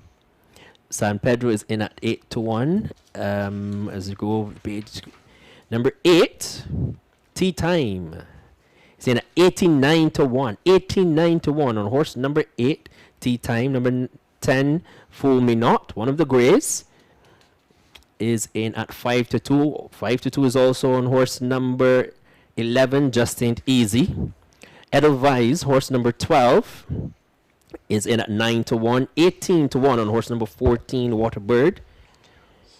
And number 15, No Fly Zone, is in at 70-1. 70-1. This is going to be a very, very, very tight race here. Horse number 1, as I repeat, horse number 1, Lady Diva. The loading process is halfway. It's actually started. Number 1 is in at 8-1. That's Lady Diva. Number 2 is in at 13-1. That is Too Tight to Talk. 99-1. Number 3, One More Time. That's 99-1 on horse number 3. One More Time. Number 4 is in at 5-1. That's Visionary. 7-2 on horse number 5, Azam. Number 7, San Pedro is in at 8-1. Number 8, Tea Time, is in at 86-1. Number 10, Fool Me Not, is in at 5-2, as well as 5-2 on horse number 11, Just Ain't Easy. Number 12, Edelweiss, is in at 8-1. 19-1 on horse number 4, Waterbird. And No Fly Zone is in at 71-1. As we take a look at the gates, at the start, I can see the horses are still walking around. One jockey seems to be taking a nap. It's one of the. It looks like Rashid. Is it Rash? Just lying down. Just relaxing. The favorite in this race is horse number 11, and that is Just Ain't Easy, and no edging out number 10, Fool Me Not. And Just Ain't Easy has been in pretty decent form of late. Won his last time out going this similar distance, beating horses like Right on Time and Ultimate. Yes, the services of Jarrell Beckles this afternoon will be £127. And I think that he could very well justify favoritism this afternoon. Also in at 5-2 is horse number 10, Fool Me Not. It's another one who's been in pretty decent form. Last time out was beaten by Just Ain't Easy. But the race before that, also going the distance of 1,100 meters, got the better of Just Ain't Easy and San Pedro. And if the race could come down to these two Rommel level horses, and it's really good to see the stable mates, and we'll see how they will actually go. Also in the betting, pretty in at 7-2 is horse number 5, one of the more well fancied horses. That's number 5, and that's Azam. And Azam is also has a win in the last time out, going the distance of 1,800 meters. Shortens up this afternoon, and you will see how this 5-year-old big gelding by Ashdown out of Capir fares in this event. We have 3 to be loaded, which would be Waterbird. And I didn't even see what the other grade. It just blended each other. Yeah. No Fly Zone, and the Mark Goodrich pair. They are 2 grays. And for the call for the final race on this program. It's a beautiful day. Dean Sprayer for the call. Race Thank you very number 8. much. We wait for the two Goodrich Greys. These being Fool Me Not and What You Think. Fool Me Not and Visionary. As Lady Diva draw 1, Too Tight to Talk draw 2. Next to that one is One More Time.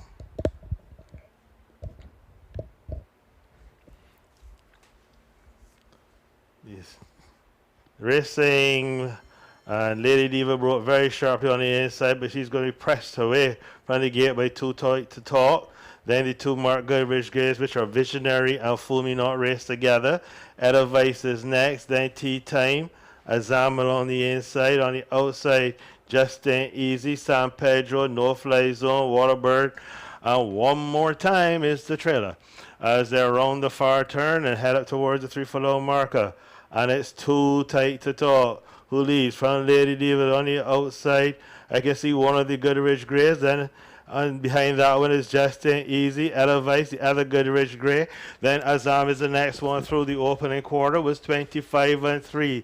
Inside the quarter pole they come, and it's Too Tight to Talk, who's clinging to the lead. On the outside of him comes one of the Goodrich Greys, and it looks like it's Fool Me Not, who comes to her in front. It's Fool Me Not now. Justin Easy on the outside trying to close. Also coming to the ground right outside is San Pedro, finishing very fast.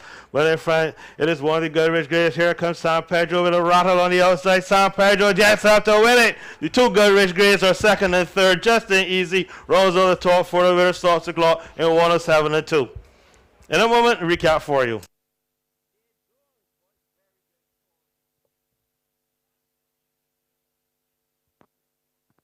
All the way to finish the afternoon's proceedings, 107-2. An excellent call there by Dr. Springer.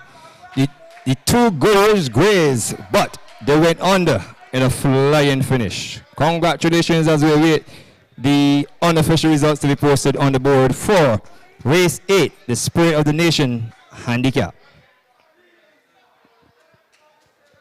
Racing, and Lady Diva broke very sharply on the inside, but she's going to be pressed away from the gate by Too Tight to Talk. Then the two Mark Goodrich Greys, which are Visionary and Fool Me Not, race together. Edelweiss is next, then Tea Time. Azamal on the inside, on the outside, Justin Easy, San Pedro, No Fly Zone, Waterbird, and One More Time is the trailer. As they're around the far turn and head up towards the 3-4 marker. And it's Too Tight to Talk, who leads from Lady Diva on the outside. I can see one of the Goodrich Greys, then and behind that one is Justin Easy, Edelweiss, the other Goodrich Grey.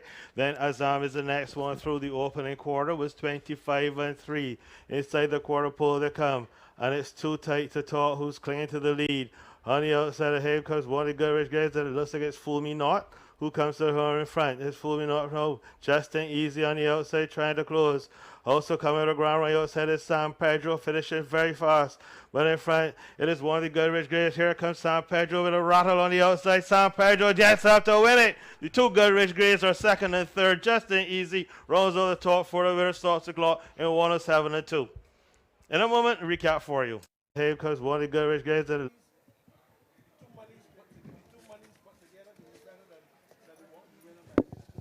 As we look downstairs, the results posted on the board, 7-10, 4-11, and 12. 7-10, 4-11, and 12.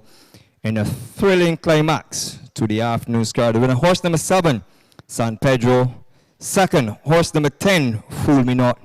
Third, horse number 4, Visionary. Fourth was horse number 11, Just Ain't Easy. And finishing fifth in the high five was horse number 12, Edelweiss. 7-10, 4-11, 12 in the afternoon's nightcap. The Spirit of the Nation Handicap, a thrilling way to climax the Barbados Turf Club first day of its third and final racing season.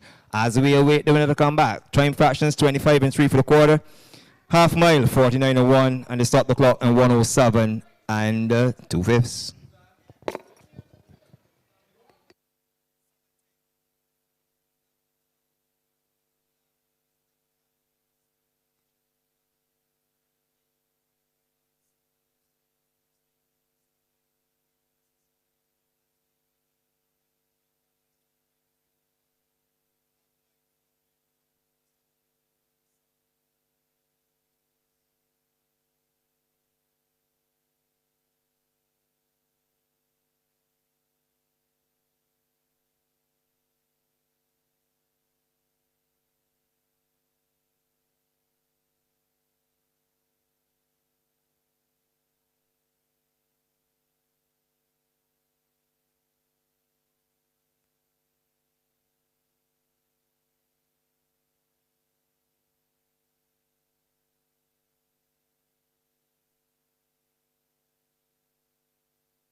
downstairs, you can see the connections of horse number 7 just going to collect San Pedro. And this is probably the best ride of the day, and a very happy connections. Leading horse number 7, San Pedro. And this is win number 3 for San Pedro. It's also win number 2 for young Slade Jones, the winning jockey. And congratulations to all concerned, the groom Mark Gamble. And many, many congratulations to the connections of horse number 7, San Pedro, which is owned and trained by Roger Parvacino and ridden to victory by Slade Jones.